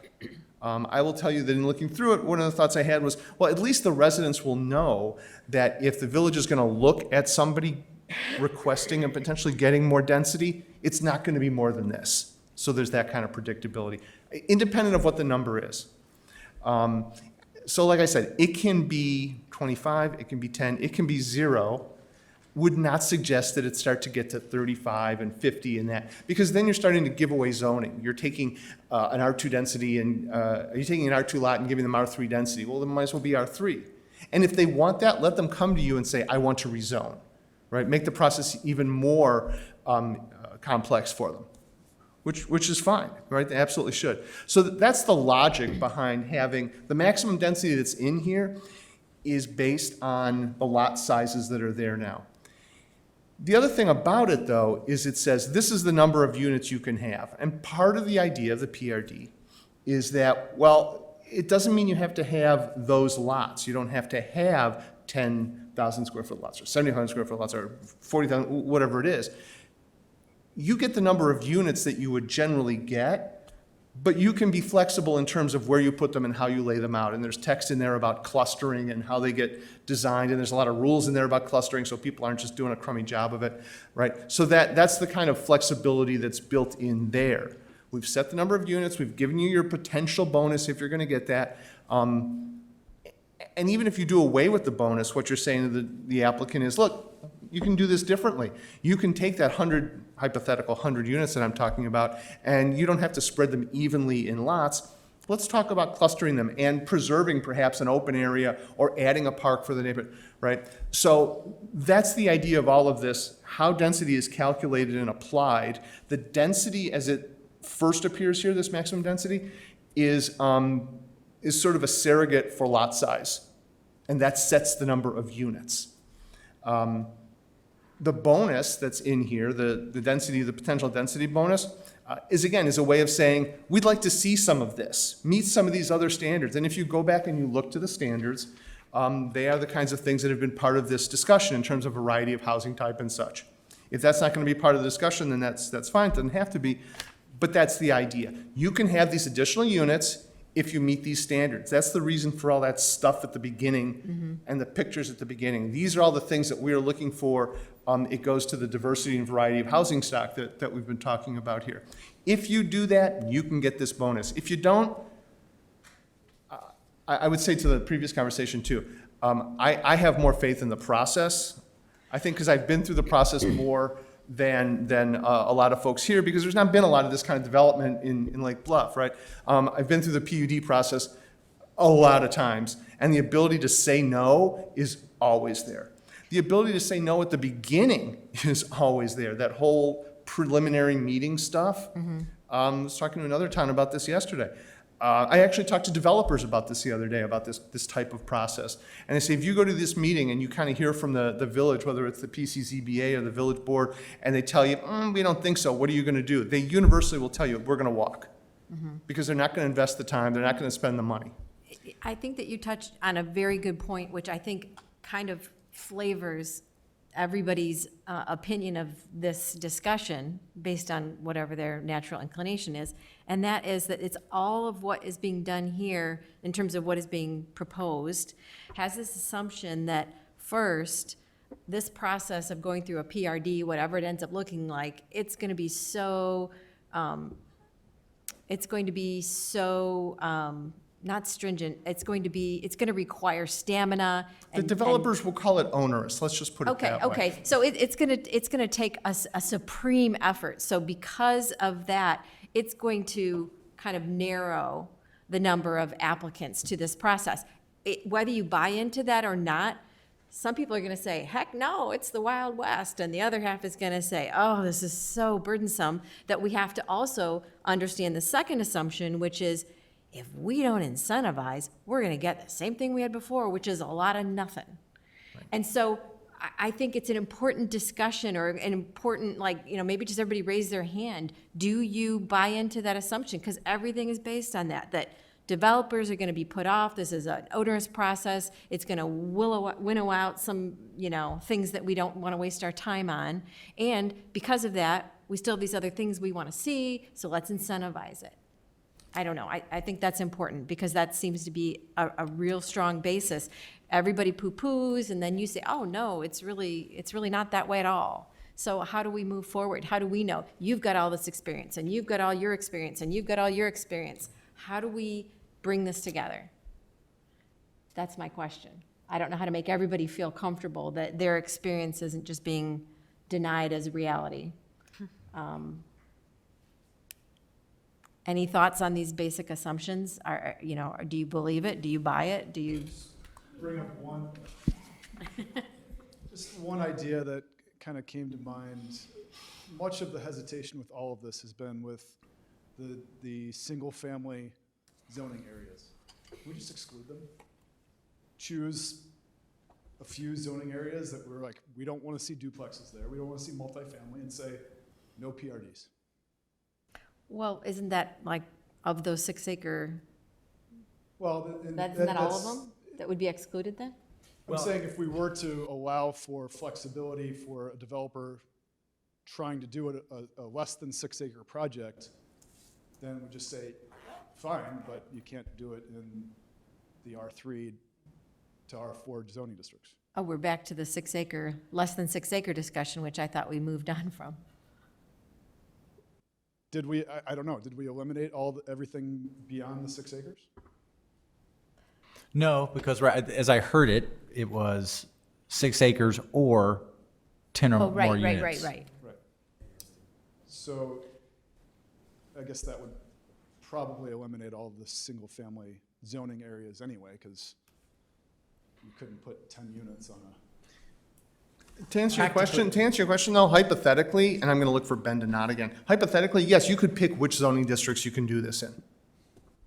Right? You could say, yep, not in the R1, not in the R5. You could do that because what I hear you saying is, look, there are some neighborhoods, there are some zoning districts in town where we don't want to even leave the potential of any of this potentially happening, this unknown, and get rid of the predictability that people in those neighborhoods have. Yeah, you can pick the zoning districts that this happens. We have picked the zoning districts this happened in. This is in the residential districts, right? A lot of towns have got PUDs that just apply blanket, right? They don't have them differentiated. So we've already picked some districts that this happens. Yeah, you could, right, leave districts out of this? Absolutely. Hypothetically. Yeah, so right now, in the language of the ordinance, as drafted under applicability, it states at the beginning of the section, Can you tell us the section number? 10-17-2. Oh. And it states, "The requirements and procedures of this chapter shall apply to all residential developments and mixed-use developments that include residential uses within a residential zoning district." You could say within, Except for, or you could say list only within the R2 and R3. R3, whatever you think is appropriate. Because again, it seems like most of the concerns are about our wonderful R4, single-family R3, yeah. R4, R3 zoning districts that we want to protect at all costs, right? And perhaps we'd be willing to have a bit more flexibility in some of the other districts. I want to see what the map looks like Nico, for does our, anyone have all the zones. well, you know, but if, I see a lot of nodding heads. So why don't we, when we bring this back, we Yeah. can include that. Yeah. That's a good governor on it. Yes. Thank you. Yeah. Thank you. And Member Sorensen, are you just nodding your head in No, approval? I was nodding my head when you said you'd like to see a map of all the zones. Yeah. Yes. Yeah, With the overlay of those 6+ acres. sure. We can do that. We can bring that next Sure. meeting. Yeah. Next meeting. Well, you can't, well, I mean, can you drop the, well, he may be able to do it now. Can you drop the zoning over that? I need a couple minutes, yeah, but I can probably Minutes? pull it up. That's great. Well, I have to say that I kind of interrupted the wonderful density conversation presentation that was being started, and I want to see if there were some nuggets of, golden wisdom that you were about to go into that I kind of, interrupted. I'm just going to say no. No, I really, all I want to do is explain kind of the reasoning behind the way Yes. it works. And to reiterate that the numbers are not magic, right? The numbers are not completely random, but they're not Yeah. magic. And Yeah. if there's comfort in moving the numbers, that's fine. Mm-hmm. But as much as the numbers, my suggestion is to look at the intent, which Right. is to incentivize and encourage, to create some predictability. Like I said, residents know that, all right, this development is not going to be more than 10% over or 25% over, whatever. So Right. you do have some of that predictability, and you have a little less of that phony baloney game with the developer who Yeah. tries to, who tells you they want 200 because they know they're going to end up with 125. Right, that So, whole. back and That's the forth. logic behind it. Now, Okay. whether or not you even want to grant the relief to let people ask for more units than could otherwise be calculated, that's another decision. That's certainly a choice that's before you. But if you Yeah. do, that's the reason you would, and that's all Okay, I wanted to say. and I wanted to just point out, and then I will go to Joy, because, I just have a quick question. Oh. No, go ahead. well, there was that chart that showed area communities, and I'm flipping around trying to find that chart so that we can kind of just address it. Oh, here we go. It is just after the last part of your memo, which these two charts, which I think were very helpful. And the second one is density modifications through planned residential development tools. It shows a number of communities, of which we are the first one, and then some, what Thanks others. to staff for doing that. That Oh, wasn't okay, our staff work, did so that. thank you for staff for doing that. Yes, thank you to staff for doing that. And so that would be a great conversation starter to just kind of dive into that. And before we do that, Trustee Markey, you had a question? Oh, yeah, I just had a quick question. So let's say somebody has 100 a developer comes to us with 100 units and then satisfies all the extra things, and we say, okay, you can have 25% more, right? You can have 25% more density. And the developer is happy because now he gets to build some more. Is there at any point that he could come back then and ask for more density? Is there any tool, I don't know if it's a special use permit, I feel like I always ask this question, but let's say we're at 125 homes now. We were at 100, now we're at 125. Now the builder comes back and says, okay, financially, I need to add more density. How does that work? Because I just feel like that number sort of floats around, right? There's two things.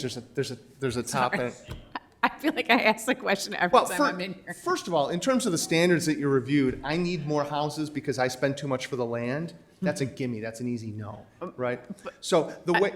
But I feel like we were in that situation at one point. Because that was the Block 3 rationale. Right? I mean, it's a real life situation. So that's why I'm asking the question. Okay. But we but let it, let me- we let it, excuse me, we let it happen. All we have to do is just say no. Right. As a village, as a PCZBA or the village, no. 125 is your limit.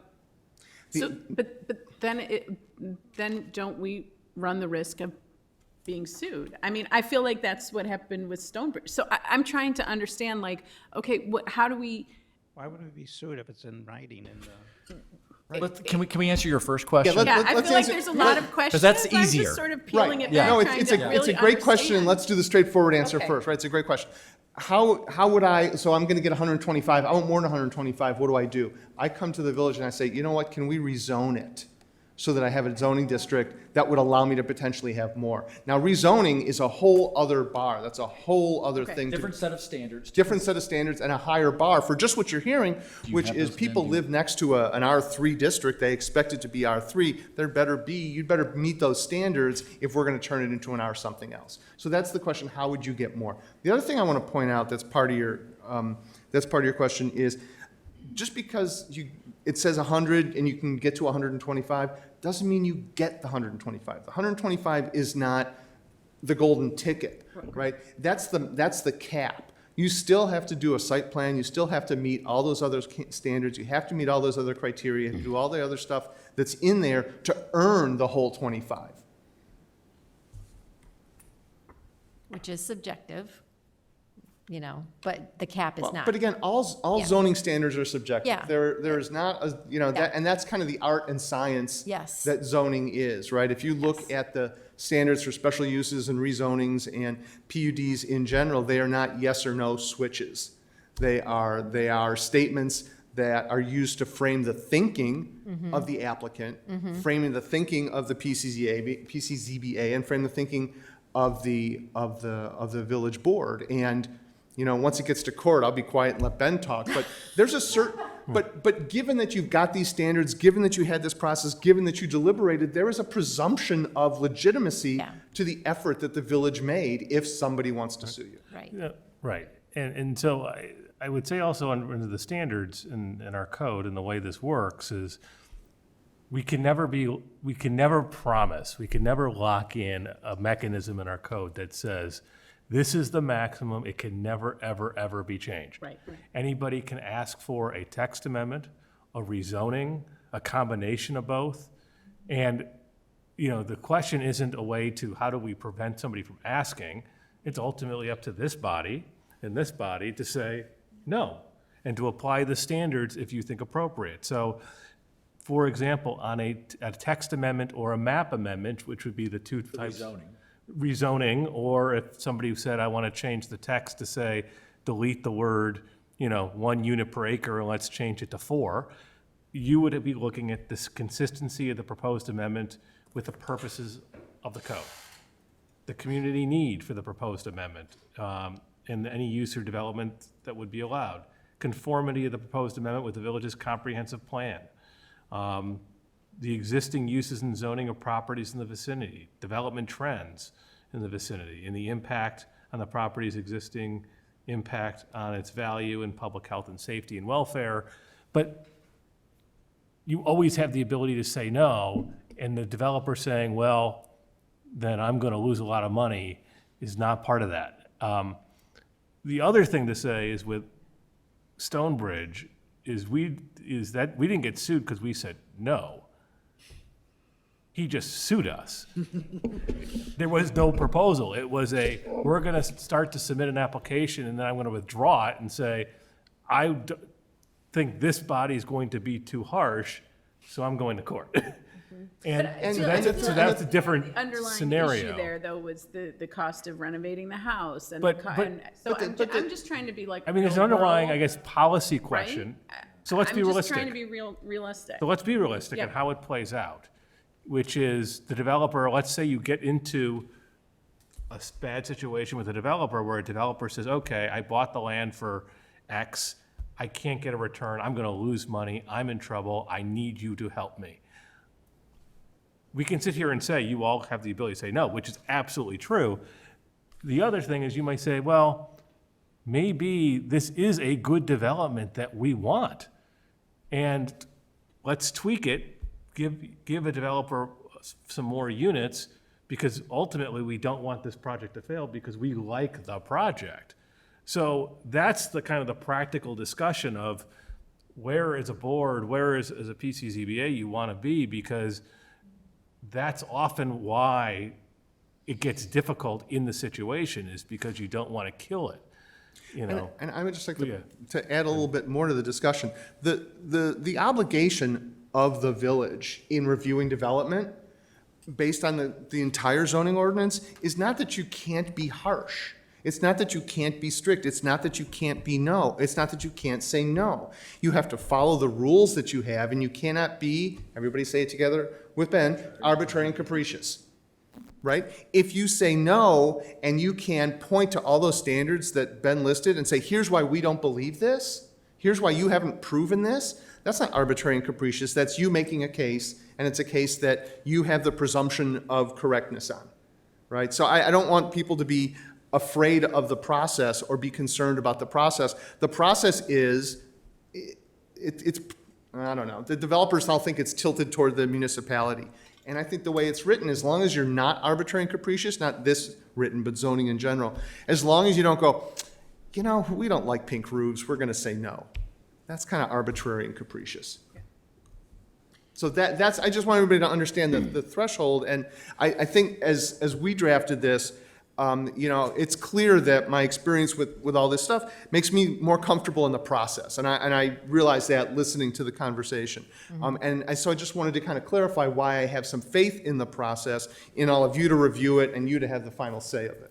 Yes. So again, back to the density, I want to, you know, focus in on, you know, what we have proposed here is that we can authorize this 25% additional density compared to what we have right now. It says it's kind of unclear. It's historically just been addressed through the variation process.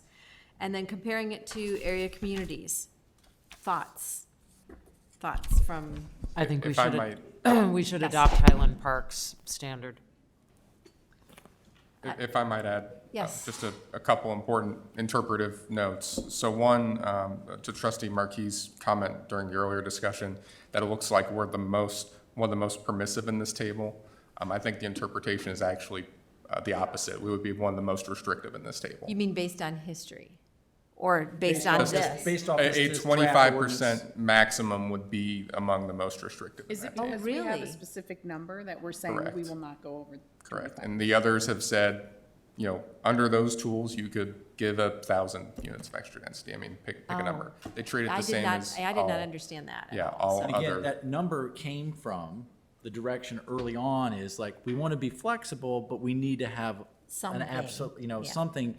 And the idea of rezoning, we talked about internally in here, we said, it makes sense to the comments that we've heard about managing expectations of a property owner neighbor. Oh, okay, well, that's what's allowed within this district. It's adjacent to mine. I can understand why, you know, why it's so important to manage new developments between two differently zoned areas that are, you know, contiguous to it. It's trying to find that sweet spot of what makes sense. How to transition. Yeah, and transitions are key, and that's why we wanted to focus on those two elements to get through this, the density and transitions, right? Those are the biggest elements here. Yeah.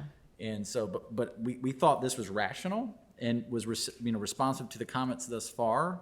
I think it's great what you're setting up here and talking about why these other communities do it. And thank you, Glenn, for pointing out that, you know, it may look different than what you read, Yeah, right? yeah. So Glenn, So- you were in the middle of saying some really great stuff. Yeah, I lost my train of thought a little bit, to be honest with you. That's the most important Walk bit out to with a remember. compliment. I guess a couple other things that come to mind from your conversation. One, Trustee Marquis, to your question, you know, can we give additional density? In the situation that was just described, you may not have that ability. You might already be at the 25% limit. Okay. You know, the other option too is, you know, good news, by requiring developments of a certain size to go through this process, you can have more comfort in rezoning perhaps. The other communities you see here, you know, I don't know of, I defer to Mike on this, but I don't know of one that actively encourages rezoning in conjunction with a PRD. You know, really the idea is, you know, a PRD gives you a higher level of review and it gives you more standards, and that's a better forum, to consider density than in the concept of a rezoning, where a rezoning applies to very many things, which may or may not be the plan you like. We spent a considerable amount of time internally on this question. Can we tie rezoning to a PRD? And you can't really get there legally that we know of. So this is like PRD light. Well, yeah, and just to pick up on Glenn's point, I would suggest to you that I have seen where people try to apply for the rezoning and then put the PRD on top of it, or put a PUD on top of it. What I've seen happen more often than not is the town says no to the rezoning. So the PUD is just out the window. You don't even get to have that discussion. Right, where it happens more is if the property is right on the edge of a zoning district.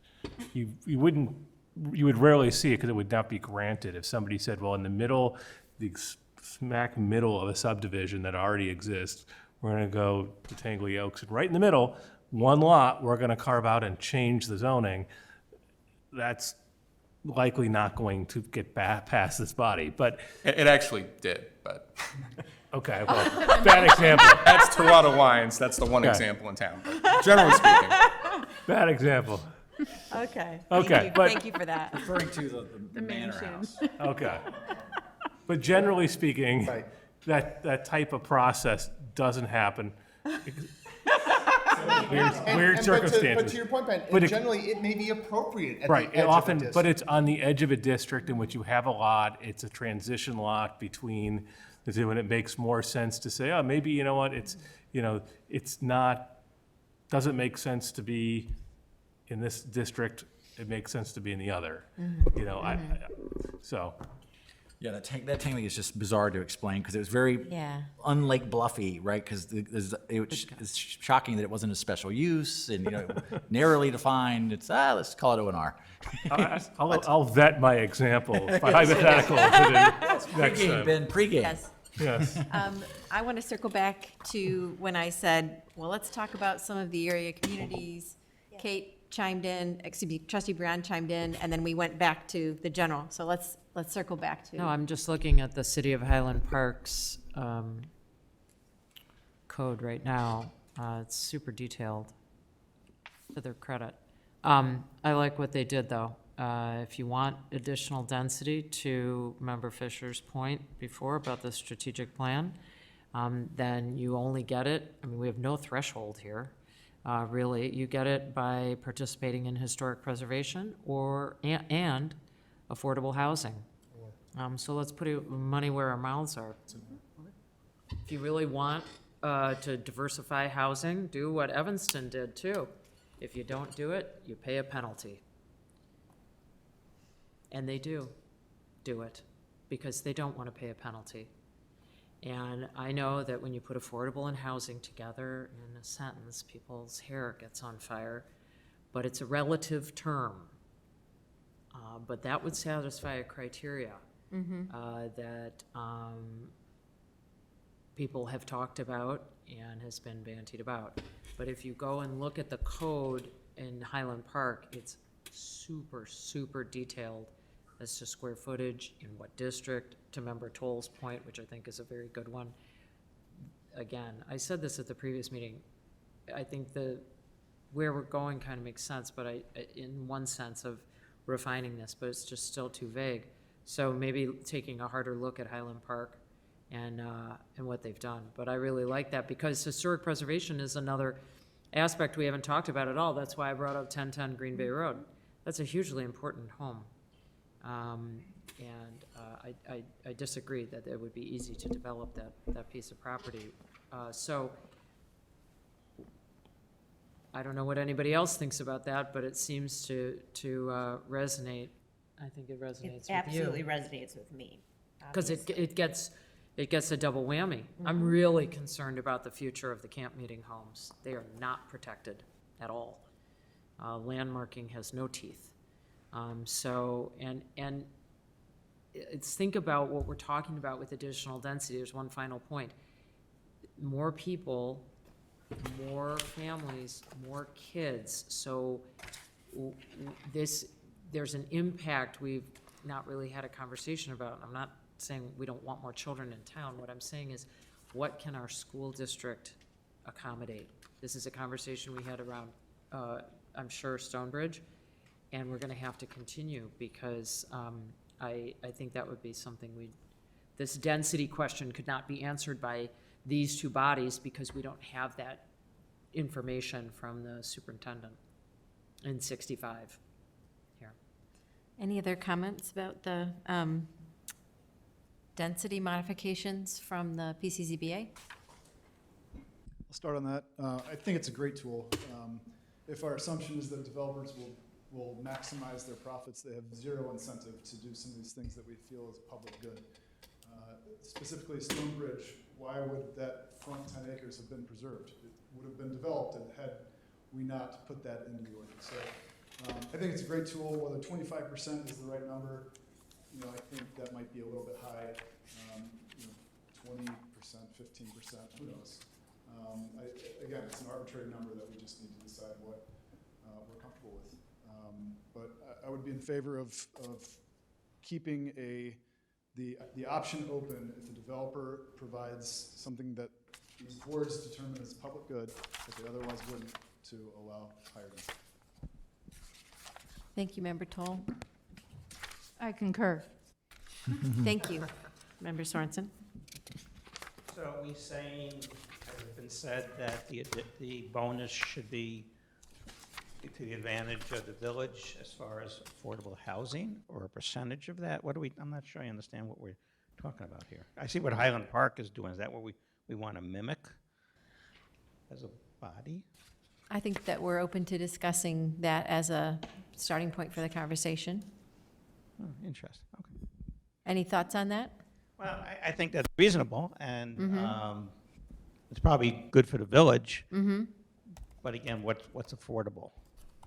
That's a question that I was kind of wondering. I mean, affordability, the term affordability can be subjective, because what's affordable to me may not be affordable very to you, but there is an actual calculation of affordability, because we talk about what is affordable, and it means things to different people, but let's talk about, if we may, what that would be like for the village of Lake Bluff. Well, and that's up to you. Usually what it's tied to is the AMI, and you're looking at the median income. AMI Area is- median income. Area median income, and you're looking at generally percentages that range depending on what you want to do, is 80% to 120% of AMI. So you're not, so you could go much lower if you wanted to. A lot of the communities around here for affordable, it's really, a lot of it's geared towards what I would say key workers. So you're talking about teachers, you're talking about, employees that work for municipal government, you're talking about police officers, income type levels. You're not talking about those who are, really low income housing. Now, there's ways. Can you just push on that number? You said 80% of, so if let's say 100, just to keep it simple, let's say AMI, or average median income, is $100,000. No, you're nodding your head no. Right. So Stop the conversation. Somebody can Google this faster than I can explain it, probably. Okay. There's lots of charts. HUD's got a chart, Highland Park's got a chart. Okay. Right? Area median income is not this area, it is the region. Okay. Right? So that's how it's defined. So in Highland Park, it's AMI, and it goes from 80 to 120. I don't remember the numbers off the top of my head, but I seem to recall that 80% of median income, and it's based on family size. Area median income for a family of 4 was something like $75,000. Maybe it's 80 now. It's Yes. 75. So I'm looking at a chart now. I remembered. That's always cool. So that's just because I think that's a great question. What are we Yeah. talking about when we Yeah, say what is that? affordable housing? Yeah. Right? So when we talk about affordable housing, as it's being applied in Highland Park and a lot of other communities, that's what we're talking about, a $75,000 income for a family of 4. I thought, but it's the house, it's the place that's affordable based on that, which translates to a house of what value? Isn't that, do you know what, I know it's a complex. It's complex, and it depends Yeah. how you do it. I Okay. mean, but the way that typically works is, let's say there was an apartment building that is being built. So the idea was, and let's say you had 10 units, to make this easy, and one of them or 2 of them are reserved for affordable housing. The way that it would be structured is that we would have an agreement with them, and they would record a covenant. The covenant of the property would then say that the rental income has to be affordable based on HUD regulations, a certain percentage of somebody's income who makes a certain amount per year. So for example, the AMI right now, just 100% of AMI for a family of 4 in the Chicago, Naperville, Joliet area, $104,000. So you take basically the HUD number, which is a percentage of that, which I believe is a quarter of the income, but I could be off slightly. 30%, it's 30% of income. 30% of The theory income. is that you only spend 30% of your Right, income on housing. 30%. Then you figure out, okay, so that means that the rents for that unit would have to be affordable, up to 30% for those who would meet that. And then you figure out, is it a household size of 4 or 2? Well, how many bedrooms does the unit have? So if it's a 1-bedroom apartment, or is it a 3-bedroom apartment?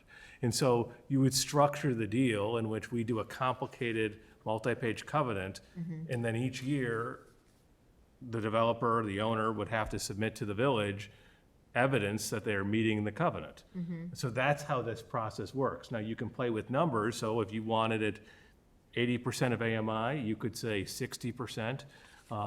It just really depends on what you want. Now, communities around here, most of them, they're targeting that 80% to 120% range. And you're talking about, and when people hear affordable, they're not, it's not necessarily low income. It's a relative It's term. relative. Let me briefly answer the practical question I hear you all asking. How the hell does anybody afford to do that, right? As a developer, how does a developer afford to do it, right? See, I thought I heard you answering that, thinking that question. You better mind. And because it's a very logical question. The reality is, and as we did this in Highland Park, what was clear was that what happens is everybody's chipping in or taking a little bit of a bath, depending on how you look at it, right? And the city was granting a little more density. The city was waiving fees for impact fees and building permits, so the city was giving a little bit. The property owner was probably making less on their piece of property than they would have otherwise. The developer's probably making less than they would have made otherwise. So everybody's kicking in a little bit. When we went through this process in Highland Park, we talked to a developer who said, you will absolutely mess with the real estate market and nothing will happen here for 2 years. And he was right, because it needed to equal out. So in its purest sense, this affordable, we're not talking about affordable housing here. We're talking about housing that's affordable, right? And there's a subtle but important difference. Affordable housing, the other way that affordable housing works is there was created in Highland Park. You may have heard of Community Partners for Affordable Housing. They work in Lake Forest right now. They're working in Highland Park still. They're working in Evanston. They're working in Wilmette now. So what they do is they get grant money, either from the city or from other foundations. They will buy the houses that are kind of towards the bottom of the market. Like in Highland Park, when I was there, it was the $400,000 homes that were being bought, torn down, and replaced with a $1.2 million, $1.5 million house. Well, that's the kind of house that Community Partners for Affordable Housing buys. They fix them up. Now they're in the process of making them sustainable. They're making them green. And then they're using the grant money that they have, and they're selling them for $160,000, $180,000, but they're only selling the improvement. They're not selling the land. They're holding on to the land, right? So they continue to own the land, and they're selling the house. So it's right? a land lease? Right. So I forget what the number was, but the people who are buying the house are paying like $25 a month or $25 a year as a land lease, right? So it is, what I learned doing this is that if financing housing is math, affordable housing is advanced calculus, right? And it really is layer upon layer of funding. And so we're not, I do not believe that we're talking about affordable housing in that sense here in Lake Bluff. Maybe you want to talk about it some other time or talk about it in some other place or in some other way, that's fine. But I think what we're talking about is housing that's otherwise affordable, right? And if somebody pays X for a piece of land and they have to, they do the math in their head very quickly is, oh, well, that means I'm spending $80,000 a lot, right? Well, if you let them do 125 instead of 100 lots, well, they're spending $70,000 a lot. Well, maybe you've made that house $10,000 cheaper. Right? That's the kind of affordability that we're talking about, not the affordable housing that Ben was describing. Sorry, did I just put everybody to sleep with my analysis? So of Michael, affordable housing? what is Highland Park doing then? Because their predicate is affordable housing, 1.5 So- added units per one affordable unit. Right. So if you've been downtown lately, you've seen that there's some apartments down there, right? And so there is an inclusionary housing requirement. So above a certain threshold, and I think it's 20 single-family homes or 5 multifamily homes, you have to provide 20% of them have to be affordable with the numbers that Ben was talking about. And so that's a requirement. There are also ways that, there are alternative methods of meeting the requirement. You can provide the units in another building. There was always this notion that somebody who's going to do a new apartment building could buy a small apartment building somewhere else in the downtown and make that permanently affordable, right? In certain circumstances, there is the ability to pay a fee in lieu. And last I heard, the fee in lieu was $200,000 a unit. I don't know, Ben, if you know what it is. That $200,000 goes into the Affordable Housing Trust Fund, which was another key element of what the city did.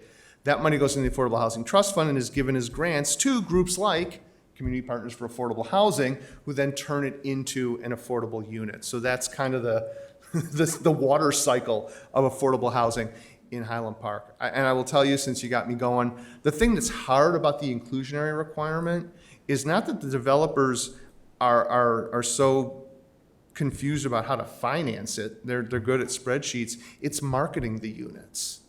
And so that's the other thing that Community Partners does for communities, is they maintain a list of people who meet all those requirements that Ben was talking about. So is this complex enough yet? Are we all clear that we're not talking about an affordable housing program here? And again, if the village wants to somewhere down the line or do something, I don't know a lot about Lake Forest's program. I don't know if you guys are plugged into it or not. But there's other ways to do it, but that's the Highland Park experience. Right. And I will just say, and the last point, and I think this is important for this discussion, is that where affordable housing, these types of incentives work the best, it's large apartment and condo buildings. So when you have a 100-unit building and you're talking about dedicating a few of them to affordable, that's very different than if you have a subdivision in which you're building 6 homes. And in terms of how the math works, where if you took $1.5 million home and said, this is the house that's going to be affordable, the math just totally doesn't work. And in Highland Park, you're exempt. Under and that's under why 20, I think it's all, you Right. have to do 5 units for it to kick in, and under 20, you can pay the fee in lieu, which is what people were doing. And that's That was my question. But that's why there's also that exception for a smaller development. It's not there. Yeah. Because it just doesn't practically work in the same fashion. And from what we're talking about, if you're talking about 6-acre lots and above, I don't think you're talking about primarily single-family homes and maybe some other multifamily, but you're not talking about 150 unit condo buildings that would be coming to your development. So is there room, if you want to really study the affordable housing incentive on density? Yeah, there's something you can look at, but understand its limited practicality, I think, for Lake Bluff in this type of PRD. And the village's existing affordable housing policy recognizes that. That's like the backbone of it, is that it is so limiting the village's properties and the unlikeliness of having a development of that scale to make this really plausible. I don't think the village and Highland Park are comparable. The population is different, more diverse there. They're larger. They do these very large apartment houses. And I think with what we're talking about, I think the bonus shouldn't be tied to affordable housing. I think that is a non-starter for anybody who wants to put up housing in this village and the community, because it's going to be very close knit. Well, maybe not in those 6 acres, but anybody wants to do it in downtown or east side or west side, the terraces. I don't think that's. I would just add your point too. The development economics are completely different as well. It's just not, yeah. Well, the historic preservation aspect certainly is important here. There's no question about that, so that could be a predicate. Use that as a bonus preserving the manor house at Stonebridge could have been. Well, like again, I keep going to 1010 Green Bay Road because I spent a lot of time there. You know, that would be, or, what is it, what's the other one, Drew, that you have on there, 801? Yeah, just south of the. Yeah, that's a significant home as well. It would be a travesty to have that developed, but were it, what is the incentive for someone not to level that house? To get, ironically, to put more houses there, which seems so counterintuitive, you know? But I'm just wondering if the policy would be enough incentive. How, you know, not if Stonebridge is any that's what indication. I'm saying, you know, like as written here in the Highland Park policy. If you participate in historic preservation, you get 1 additional unit in total. It didn't save a lot of structures, I can just Right. tell you from my Right. Well, but- 11 years there, but How about the house that they saved when they did that senior living there on Central? right, I mean, One of the oldest houses in town, and that was their incentive, and it was the one, that was, and they saved it. I know that, yeah, it's, so that, and there it sits. Well, So part of some it too- developers have not only common sense, but a heart and care. but they're rare. part of it too is that it doesn't apply to so many different sites, is what I meant, is why it doesn't save a lot of units. Because there's so many development sites where that threshold wouldn't kick in. There is no historic structure to be saved. Now, that might be different, and I don't know these larger estate properties here. That might be quite specific. Here, there might be a historic structure or two on each of these properties. The other thing that, I don't know if it's in the code currently, but we had talked about was applying it also to historic landscapes. There's gentians landscapings in Highland Park that are considered to be very significant. And again, I don't remember if it's in there, but we had talked at one point about also giving a density bonus to preserve a landscape. There was a Jens Jensen Bridge at Lansdowne, and it's gone. Oh, well. Any further comments regarding density from PCZBA? Just a couple things. You know, Lansdowne did have a historic house on it, and that one was preserved when that property was developed. So, would it help anybody in terms of density? Just because I'm pretty visual, so I guess it would help me.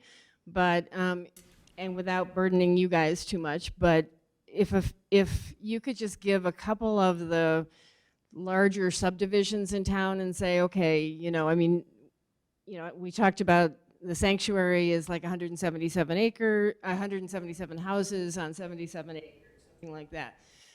The West Terrace, Tangley Oaks, maybe just a few like that so that we could, you know, say, okay, now I have it in my head what that density looks like. Would that be helpful? I don't know if that would help. For the future, That 25%, Michael, that you included seemed elevated to me personally. I guess I'd be more inclined to go closer to 5% or possibly 10%. But certainly the reference in Highland Park to the historic preservation issue, I think is certainly well done. One quick question with respect to all these units per acre. Is that accurate in 10-17-5A, 1 through 8? Are those all accurate figures? If you translate a lot size into an acre and then think of it in terms of how many units could you get for 100 acres, yeah, it was.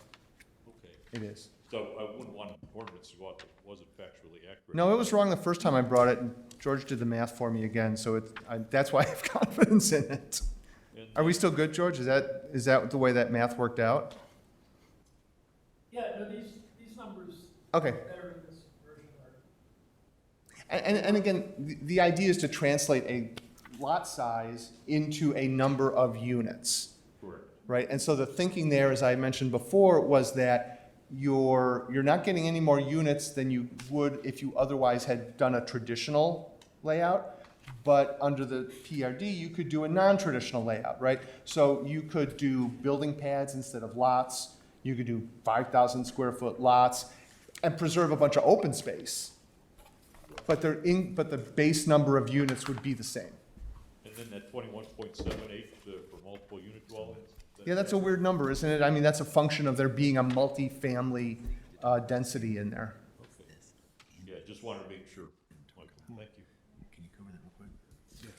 you. I guess the reason I was asking about the, a couple examples, because it looked like, for instance, for the sanctuary, because again, I was just trying to get it in my head, that one comes to like 2.3 units per acre, which would work in an R1 with the 25% bonus, and it would also work in an R2, I think, without any without any bonuses. But again, to try to say, okay, that's Right. what it looks like physically.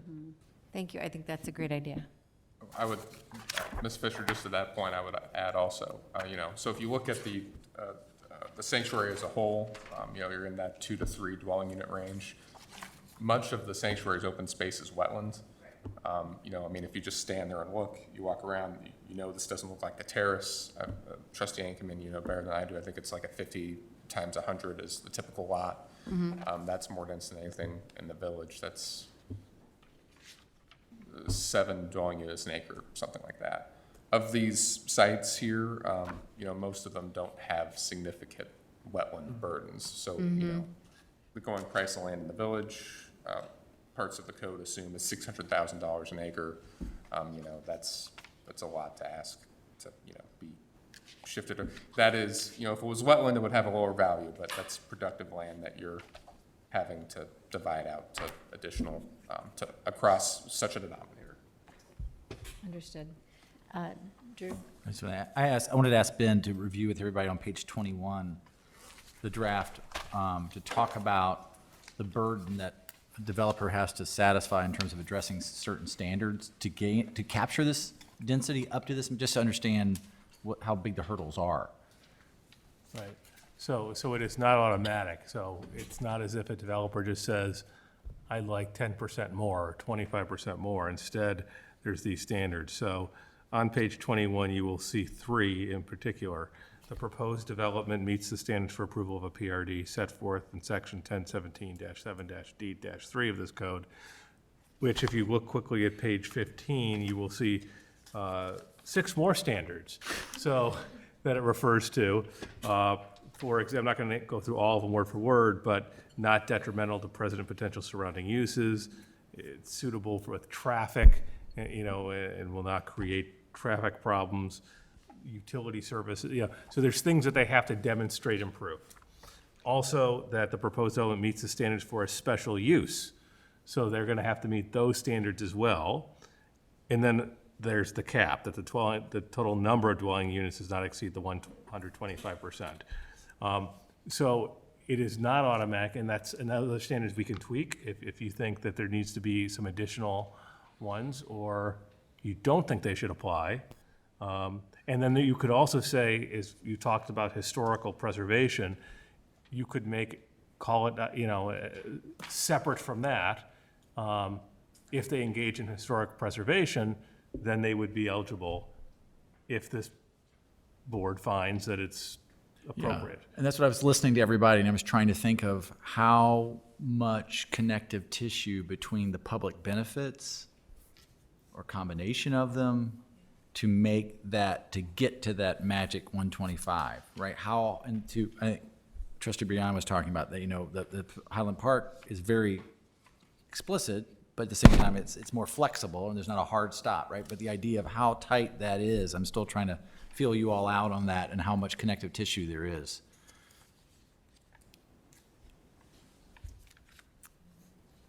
So If there's any more direction or clarity, that would be great. Yeah. So we were talking about that 125%. That's kind of the. That's the cap before you have to seek going through a whole nother set of standards to Right. rezone. But for Right. right now, and Chair Peters talked about, in his view, 25 may be too high. Maybe it's 5, maybe it's 110%. But I just wanted everybody to have that context of it's not easy to get to that Right. as written. And then, so there's lots of chances to say no, or we don't think you meet them. But then, how much would you want to connect it to satisfying the public benefit or combination thereof to make, kind of say, and here's how you get there, you know? Could there be a list of, these are the kind of things that we're trying to incentivize in the community? And if there has be enough historic preservation Opportunity, yeah. opportunity within a certain area, so it may be other things that we're trying to incentivize. If you look at page 9 and 10 real quickly, just not to, right, it talks about there being a public benefit. That's one of the things that was added here, is this notion that's common in plan unit developments of public benefit. We, the village, are providing you with these opportunities. What are you doing to make this development better for us? And that's the notion of public benefit that's common in PUDs. And we specified them. And just as a reminder, I don't know if it was the first or the second workshop that we had, I made you go through all these goofy exercises of what's special about Lake Bluff, what do we like, what's unique. That's where this list comes from, right? And so this idea of having a public benefit, you don't have to provide a public benefit to get the density bonus. You have to provide the public benefit whether you get the density bonus or not, right? The public benefit is already part of the requirement. But it could be an either or. I was gonna say, Yeah, it could right. be in And I was addition just trying to, can you- or, yeah. How do you want to prioritize and say, if you want this, you got to do this, right? Public benefit G. And maybe there's, yeah.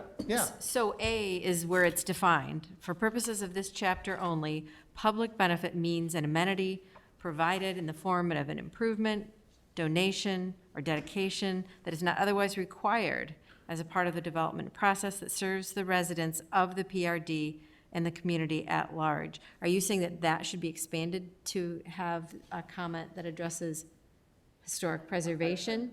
I'm saying some And- codes have done that and made a clear connection between any additional density is tied to Right. a policy goal, whether Right. it be affordable housing, preservation.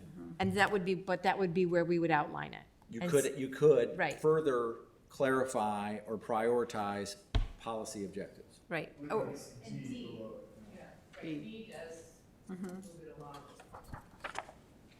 okay, yeah, D is age restricted, historic preservation, right. And like Trustee Briand suggested earlier, like historic preservation and affordable housing in Highland Park, it's crystal clear. Here's how you get it. Yeah. Here's the quid pro quo, right? I like the affordable housing idea, if that is something that we could add to that list. Do we want to talk about that being, Well, the historic preservation is Housing that is important affordable. only because there's a distinction between the Lansdowne property where the house was all the way on the eastern edge of the property. 1010 Green Bay Road sits in the center of the property, as does 801. They're both in the middle.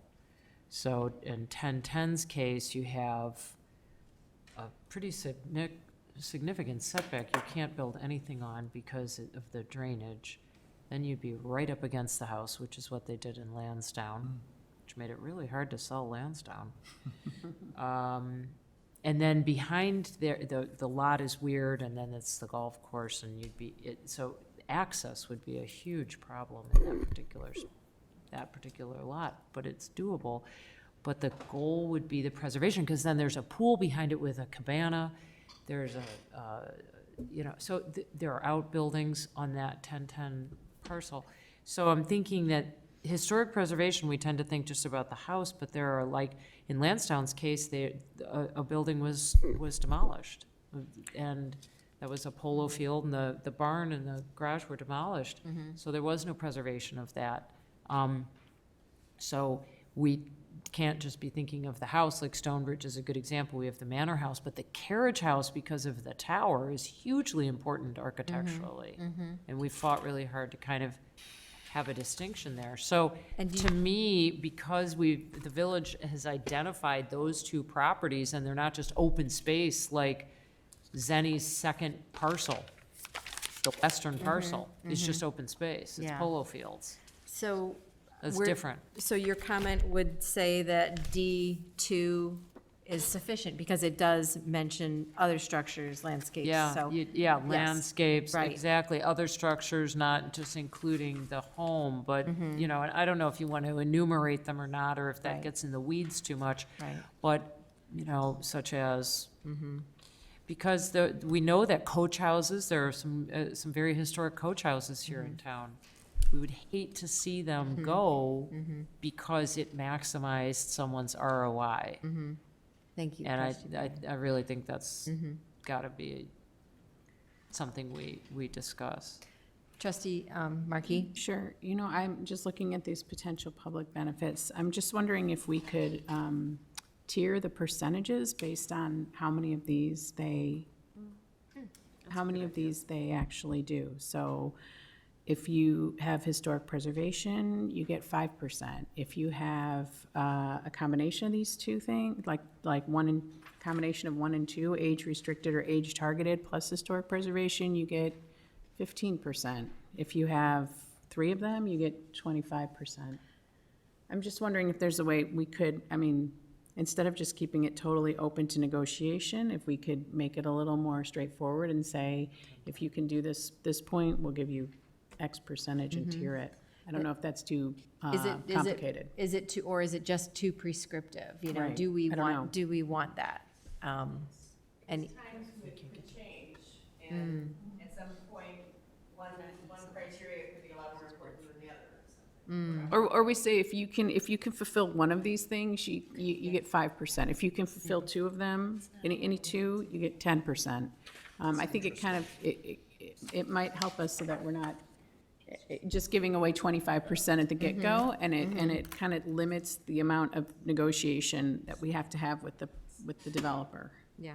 I mean, the first iteration of Stonebridge was a negotiation that included lots of these things, right? Multifamily, historic preservation, preservation of landscape, preservation of, you know, of Age restricted. age restricted. I mean, so it checked all those boxes, and there was a significant density bonus, right? But it was not prescriptive, and Michael, I mean, it seems to me. Is that too limiting, I maybe? think it may be, and this is something you don't have to amend every time something comes through, but that's what I was getting to, Trustee Marquis, was trying to think of how much connective tissue, and I think I think clarified maybe that there may be some practical limitations on how prescriptive you could get. Right. At least the example that you provide. Michael, are you aware of codes that get into that level of detail, like? I'm trying to think off the top of my head if there are like, you get, for everything of these you do, you get an extra something. I'm sure there are, I just cannot think of an answer off the top of my head. My gut reaction though is you're gonna get people doing, let's call them half-hearted Right, like some versions of this. Public art thing? Or Yeah, right, like, you know, my kid drew a picture of an app. Yeah, that's exactly what I'm thinking, is that you're gonna get half-hearted versions of these that aren't really what you need. That's not the The closest thing, I think, is the city of Chicago code. Yeah, that's what I was. For like the loop, where if you have a plaza, you know, you get certain, again, density. additional bonus- height and density, yeah. Height for your building. You know, but the loop is a very unique situation. And we're also talking about is that map that we had up earlier, 6 properties? Right. 7 properties? Yeah. And remember, is not that, and I don't want to make this sound transactional when somebody comes before you with a planned development, but there's plenty of opportunities to say, I don't think it meets the code provisions unless you provide, you know, benches for people or a walking path, or there's lots of that dialogue that will go on as part of this process anyway.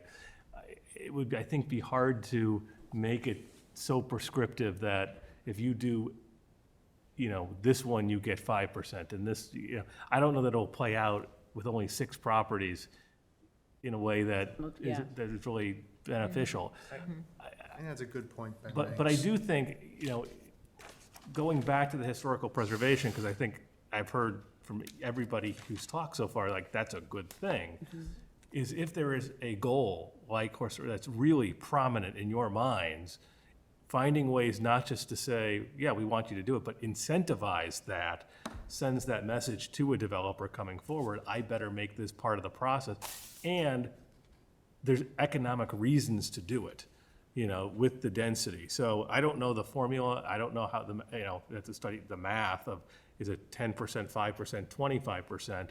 But going back to that bonus, separate from the public benefit, if that's something you really want to incentivize, I think you can certainly do it by making sure that you say, this is important because we're going to allow you to get this added benefit. Yeah, if preservation is the answer, maybe one approach we could do is to go to kind of some of the numbers that you all are talking about. Like, you know what, make the base bonus, 5 or 10%. And then tack on another 5% for historic preservation. Yeah, make the base opportunity lower, but take the thing, just what you're saying, that's important to us, and kick in another 5% for that. But it's still not close to the 25, because I think I'm hearing that that's more than people feel comfortable with. But yeah, you could take a significant part of the bonus and attach it to the significant benefit to the community. To where somebody, as Ben says, it's almost foolish for them to not do it because of the bonus that you're giving them with the incentive. Is 5% enough for historic preservation? We've experienced that. Yeah. Well, yeah, again, it depends on the overall size. I would tell you too, the other thing about Highland Park, and as you were pointing out, Highland Park's talking about giving a unit for preserving a historic element, right? The properties that Highland Park was looking at this happening on were smaller than some of these. So there was kind of a logic to it, because if Highland Park was going to give, 5 units for preserving this historic unit, there was probably nowhere that people could put it on the lot. There's a property on Grange that I'm thinking of that this came up on. So, it's the notion, the concept is certainly analogous. The numbers are not. So that's why it's a little harder for me to kind of do the math of that in my head. Well, Stonebridge is anomalous because it's the largest parcel, I believe, on the North Shore that's available with 2 singular structures on it. Our only Howard Van Doren Shaw structures. So I don't see where this would occur in Highland Park, because they don't have a piece of property that big that I'm aware of, unless it's That's what I was saying. I privately agree. held, and I don't think that, and I can't think of anything. 20 acres is the biggest one I remember, and there was one of them. Right. So it's unique, but it's, so the question is then, with regard to the others, not Zenny's property, but the other 2, increasing the density on them and preserving the house, then I think you may be talking about properties that are significantly larger even than those 2, because to keep the house and the outbuildings, you wouldn't be able to build very much more on it, so increasing the density, the tension there may not work out. Now that I think about it, it's just like I'm looking at a map of 1010. There's just nowhere to go. Well, I with mean, more houses. and There's just not. Yeah. There just isn't. And I'm thinking You could about put 1010, one. if it had to be. You'd have to demolish the house. Well, what if it was condoed, right? Think about it. I was thinking pre-COVID, Lake Forest was looking at some of these estates, and, what do we do with these? Because these are, people couldn't give them away. And they were talking about, do we start tearing down this wall and saying, okay, we're going to let you condo those out? And they talked long about it. And so maybe that's, who knows, 30 years from now, maybe that may be a problem again, and somebody could say, hey, this is too much to maintain, but if I could divide it up and maybe put 2 outlots here, maybe this works. And now it's something that could be, if you want to save this is how it works financially. So who knows? I don't know. I'm just trying to think. Well, in the case of 1010, it's currently occupied, so the owners may take offense at No, I'm not- but I'm- continually being the source No, of but- speculation. The guys that own it might not appreciate that. But I'm just speculating on that in terms of how, I hear what you're saying, though. Yeah, to Drew's point, you do see that, where if you're going to preserve it, you don't preserve it just as whatever it is. You may turn it into 2 or 3 units. Well, Malincrot and Wilmette. Exactly the That's what example I was I thinking of. advocated to Peter Kite forever. I heard all this, oh, it can't be done. It was done. It's in Wilmette, and it's a raging success. It's just a matter of whether or not you're willing to actually do it.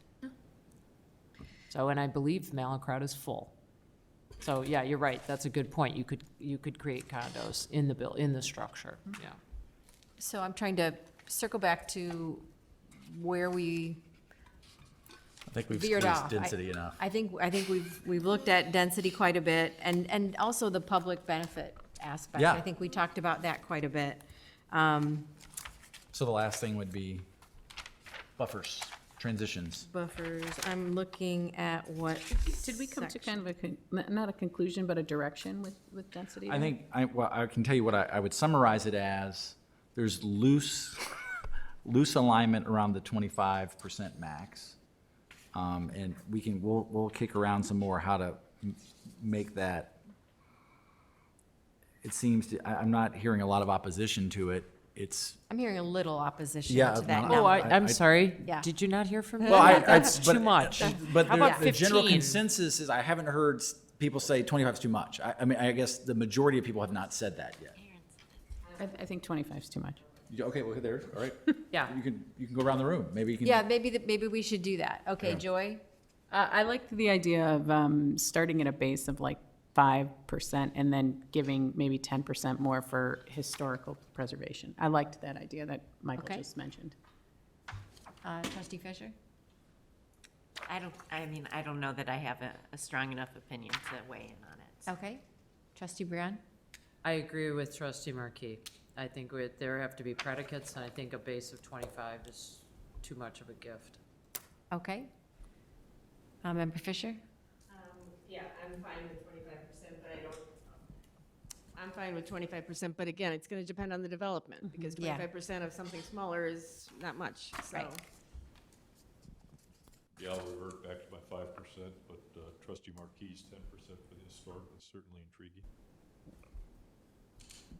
I'm not concerned with the 25%, looking at the properties that we're looking at, because the current rate at which we're going to allow them to develop in the first place is way low. 22 units or 27 units for Stonebridge. So the 25% number doesn't bother me. Most of the properties on the chart are country estate or E1, 1.5 acres. And I would be very bothered if we went back to considering putting these in R4 district or something like that. That would really distort the numbers. I agree. I don't have an issue with the 25%. I think that there's a lot of different steps that are listed clearly before that could come our way. And we are a village with very limited properties, and we can't compare to others when we're a village. So I don't have a problem with it. I agree. 25%, 15%. I don't think these large properties can make too much of a difference. If you want to split the difference, say 10% and up to 25% based on public benefit. You know, so you can incentivize them to do public benefit to reach that maximum number. I wouldn't prescribe it 5, 10, 15, 20, but say 110% with ability to go up to 125% based on public benefit. Which Thank could you. be a possibility.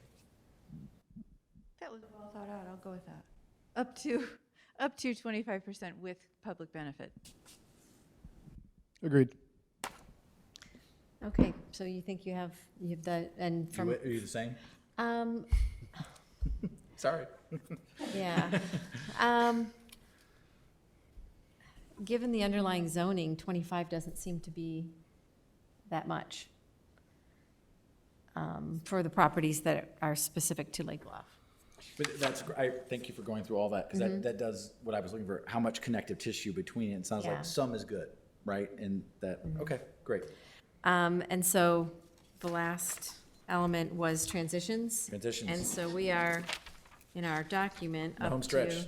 to. Yeah, For hockey fans, third period. oh my goodness.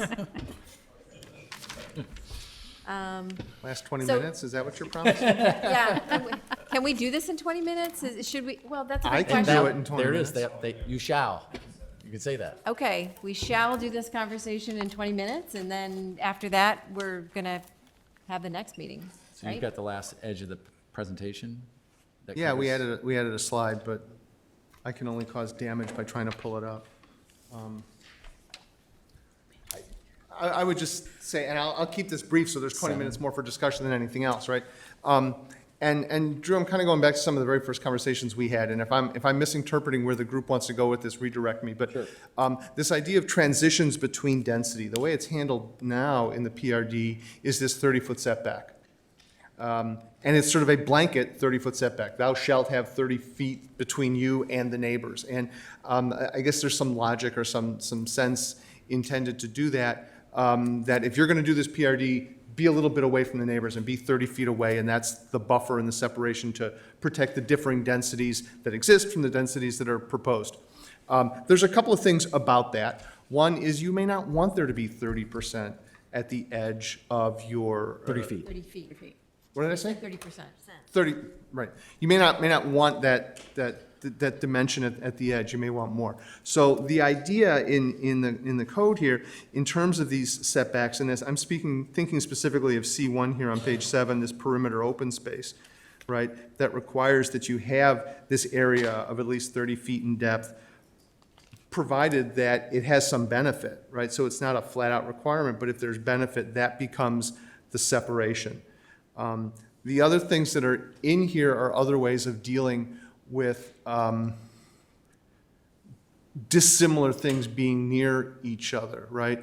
And that there is separation between them as well. And so that's why there's regulations here about building pads, which a lot of PUDs or PRDs are on. A lot of rules about clustering and anti-monotony. The anti-monotony stuff is pretty fundamental, and we used language that the village was using anyway. Connectivity is also important, that just because there's a difference in density doesn't mean that the kids can't walk to the next neighborhood over or ride a bike. So, that's kind of the notion here, that you still preserve that 30 feet, you still preserve that idea if it's appropriate, but you don't make it a requirement. Was that kind of where we were going? Yeah, and some of this, like the villages, when you go back to Stonebridge, using that example, the 30-foot buffer, some of that, was that really necessary for buffering other estates? Is that, did that benefit the development, or when it, like on the western border, abuts a forest preserve, right? Is that really necessary? So we were talking, some of that blanket doesn't make sense. So I think what we wrote here accounted for some of that, said unless when it doesn't make sense. And so that's some of the thought we put into that, looking at the tools that we had today that could be sharpened to help it. And again, it's definitely more qualitative than quantitative, because it's not so absolute, and it requires that review. But it does describe a standard in here that a developer is going to know you're going to hold them to. And they're going to have to explain that if there is difference between these density or dissimilar uses, they've got to provide some separation, whether or not it's the space. In a lot of places, it's landscape buffer. I mean, I'm sure you've seen all this, landscape buffers or fences or something else. And I think the hardest one for any community to deal with is 5, and that's the connectivity. And when you think about Tangley or even Stonebridge, the idea of having one in and one out, and forcing all those trips through one opening is really difficult, and it creates different issues. But it's always, adjacent neighbors who have existing subdivision don't want additional trips, but it really reduces the load overall when you can, loosen the pressure at multiple points. But that's always the most difficult one to ever get done. Yeah. Right? Yeah. It just really always is, but it's the one that can be most powerful in increasing connectivity, giving people other ways to, not have such an auto-centric lifestyle, right? It's just, And this puts the burden on the developer, not the existing residents. So it's sort of written with the intent of not requiring that the subdivision that's next door to a PRD have to say, all right, we're gonna, tear down a house, let you put a road. It's the exact opposite of that. It puts the burden on the applicant. And if they're gonna come to you and go, well, they wouldn't tear down the house, so we couldn't be connective. That gives you as a commission and you as the board the opportunity to go, well, what about a bike path? What about a walking trail? What about, the kind of thing where it doesn't even have to be in the middle of the development? What about a wider sidewalk along the street or a lot of these sorts, this is an example of the things that are in these codes for when somebody says to you, well, we can't do it. For you to have options to say, well, what about doing it this way? So that's kind of the idea here about the transitions between those densities. Any I'm gonna comments? stop there. Any comments on the connectivity issue, the transitions? I don't think that Tangley actually, that's a negative. I think it creates a nice kind of privacy and quietness because there's one means of ingress and egress. So when you're back there, it's very secluded, it's beautiful. They did an excellent job, of maintaining the house, the ponds, the whole thing. And then you have all these little cul-de-sacs. So it just kind of brings the temperature down because you don't have people coming from various places, and when I'm back there, it's very peaceful. So I get that, but what people forget, and Joy knows, is that you can actually walk in there or ride your bike because it's right by your house. So it is connected to the North Terrace, but with multiple places to walk into. But there are other places in Lake Bluff where you can only get in if you go Armor Woods, and then north of Armor Woods, it's unincorporated, but you basically have one way in and one way out from a lot of those homes. And it tends to slow traffic down because people have just one way in and out. So I realize we always talk about this desire to get away from auto-centric living, but we don't live in River North. We live in Lake Bluff, and if you want to, you can ride your bike, but most of things have been developed out in away from town, and most people don't. So again, I get that, but like I'm thinking of the Zenny property, there would be probably one way in and out of there depending on the density, and it would be off of Blodgett, because the people in Crabtree probably wouldn't want a whole stream of people coming through their private drives. So a lot of these pieces of property are only going to have one means of ingress and egress. I just think that's because they were not designed to be subdivided. They were large estates. And the idea here is that you wouldn't necessarily be pushing back against that, but what you'd be in a position to do is start to talk to them about alternate modes of transportation, right? If it's going to be one in and one out, you know, that's fine, but you can talk to them too about pedestrian connections and pedestrian connections within. You can talk to them about pedestrian connections if there is if there's a regional trail, bike trail, or a local trail nearby, right? It's not about making sure that you can drive from subdivision A to subdivision B, because I'm going to guess in a lot of situations that ship sailed a long time ago. But what this allows you to do is to look at the developer that's standing in front of you and say, how have you done this connectivity thing? And they're going, well, you know, we can't. And then again, to say to them, well, it's not just about driving from here to there, it's about these bike paths and connecting to regional trails and that sort of thing. So I think you're absolutely right. There are some places, this is just not, the don't need a car kind of connectivity is not going to apply. I agree with you completely. But there's other ways to make some of that connectivity happen. Sure. Any comments from the PCZBA?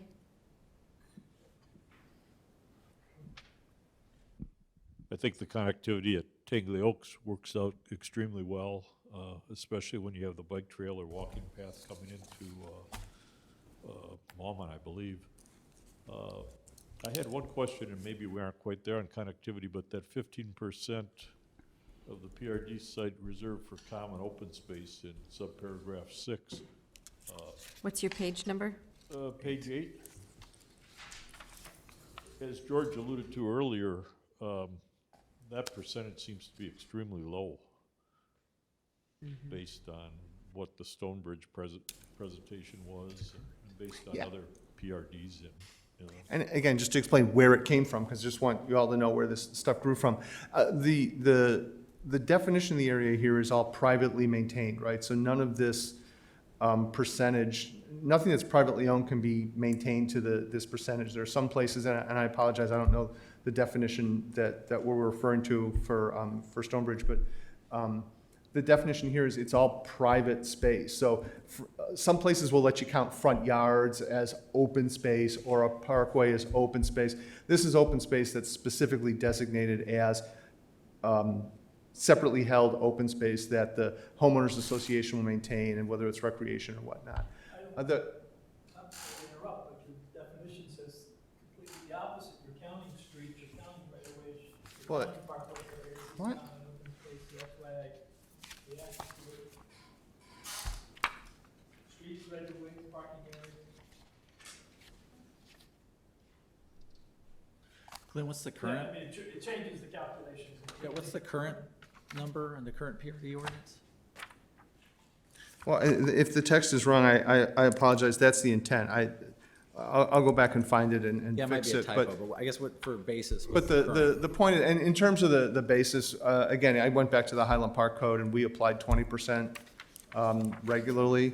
The problem we found with 20% was people were forever asking for relief from it because it was a pretty steep standard for them. So I found that most developments that we dealt with were uncomfortable with were really unable to do the 20% and asking for relief. That's where the 15% came from. And I apologize, George, I'll go back and check the language, but that was the intent. Just to give you some reference, the ponds and the 12 acres in front of Stonebridge right now is certainly well over 40. Just the numbers seem hard Okay. for bigger parcels. As the parcels get smaller, then. I actually had a question about the open space, the common open space. So I know that these parcels are privately held by developers as they're developing them, but I kind of have a little bit of an issue with that common space not being available to everyone from Lake Bluff, from the standpoint of like when you walk into Tangley Oaks and there's all these signs that say like private property, no fishing. So like kids from other neighborhoods not allowed to fish in the ponds there, and they do get like yelled at.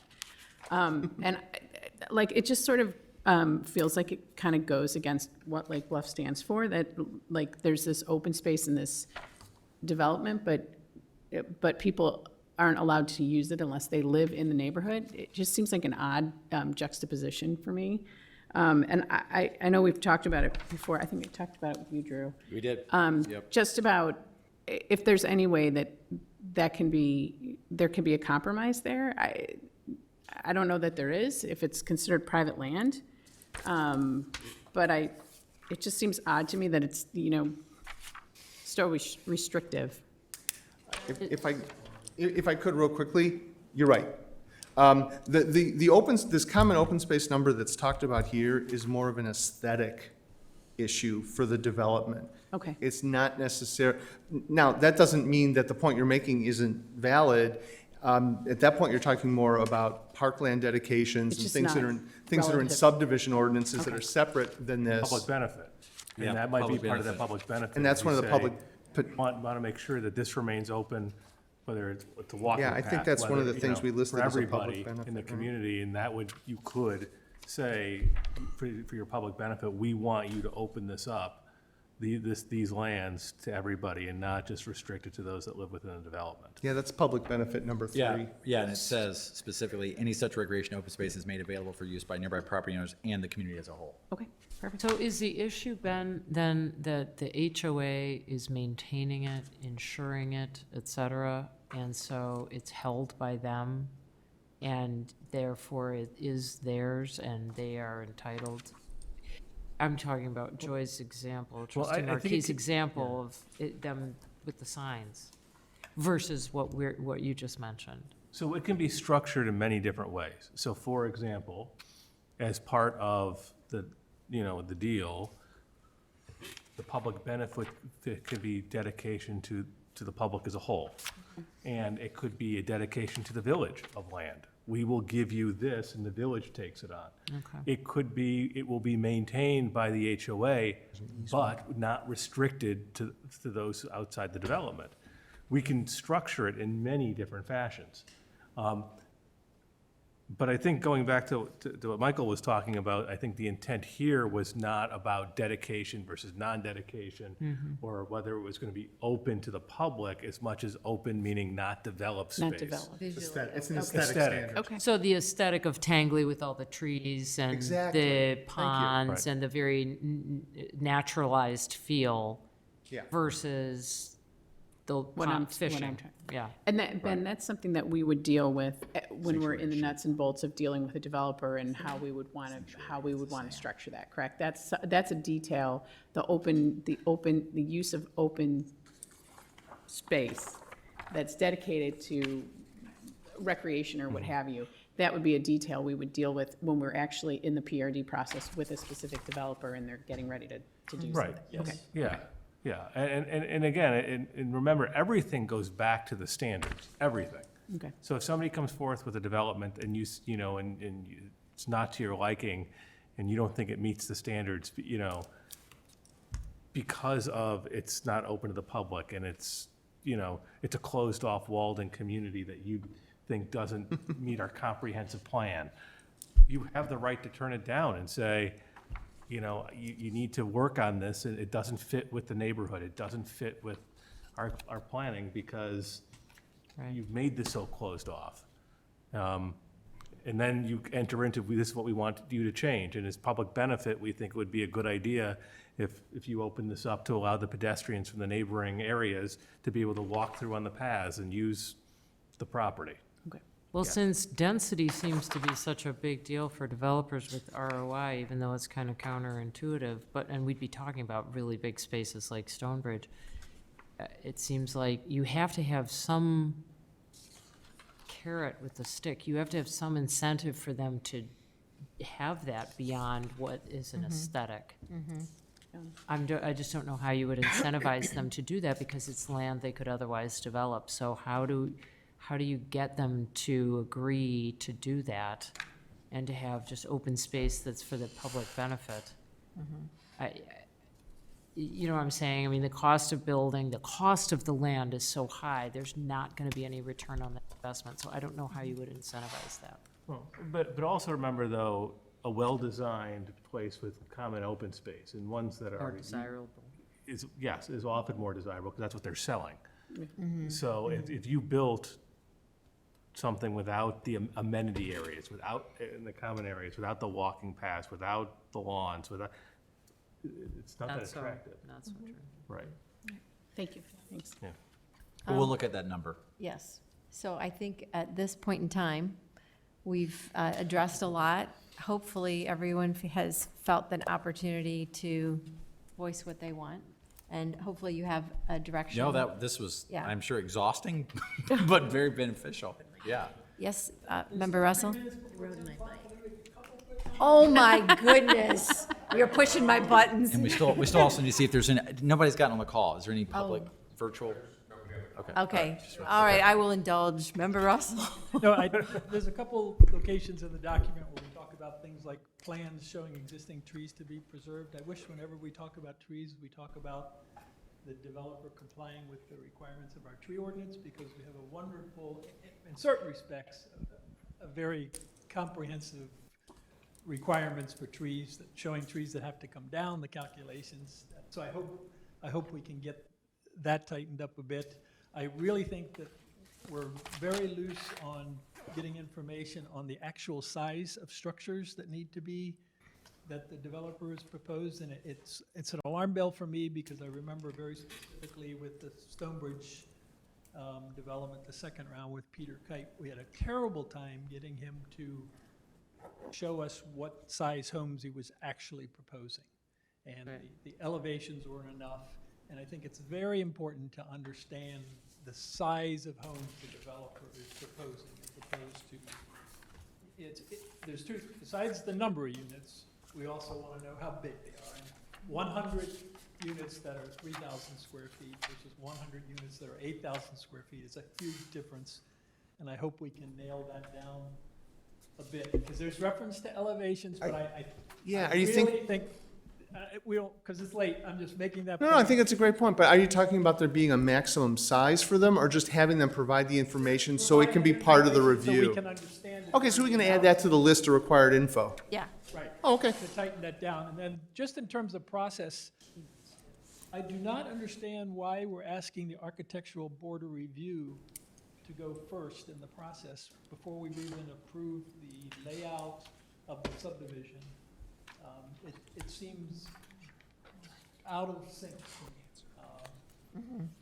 It would seem to me that we want to have it go through the PCZBA initially.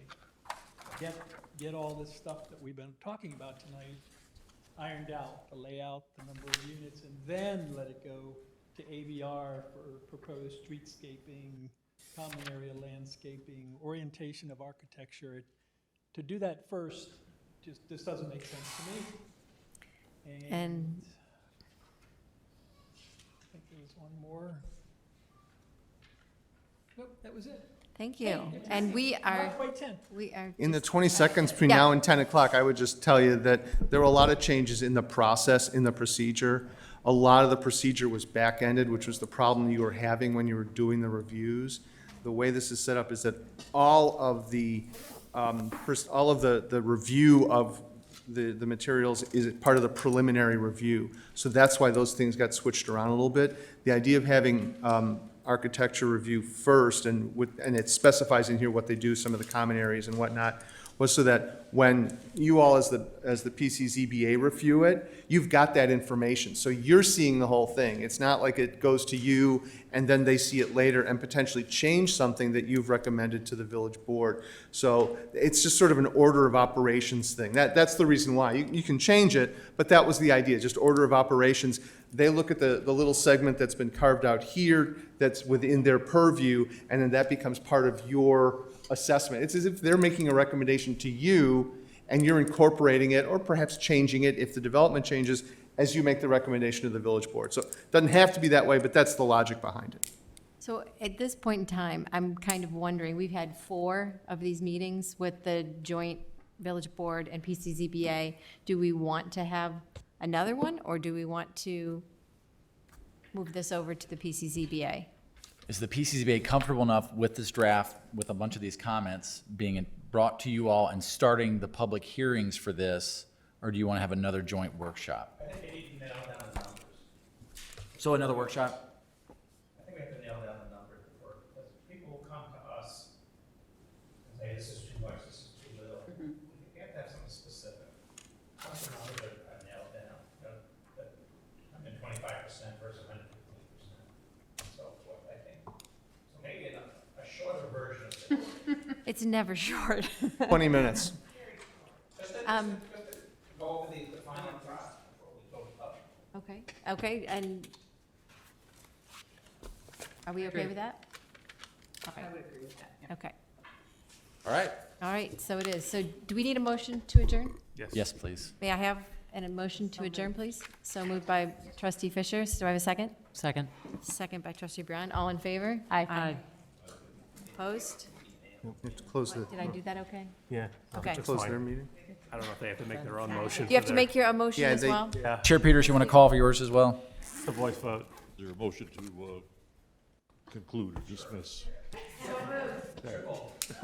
All in favor? Thank you, everybody. Thank you. Thank you, great discussion. Good work. Good Well work. done. Of course, thank you. Thank you. Thank you for your assistance. Yeah. Well done tonight.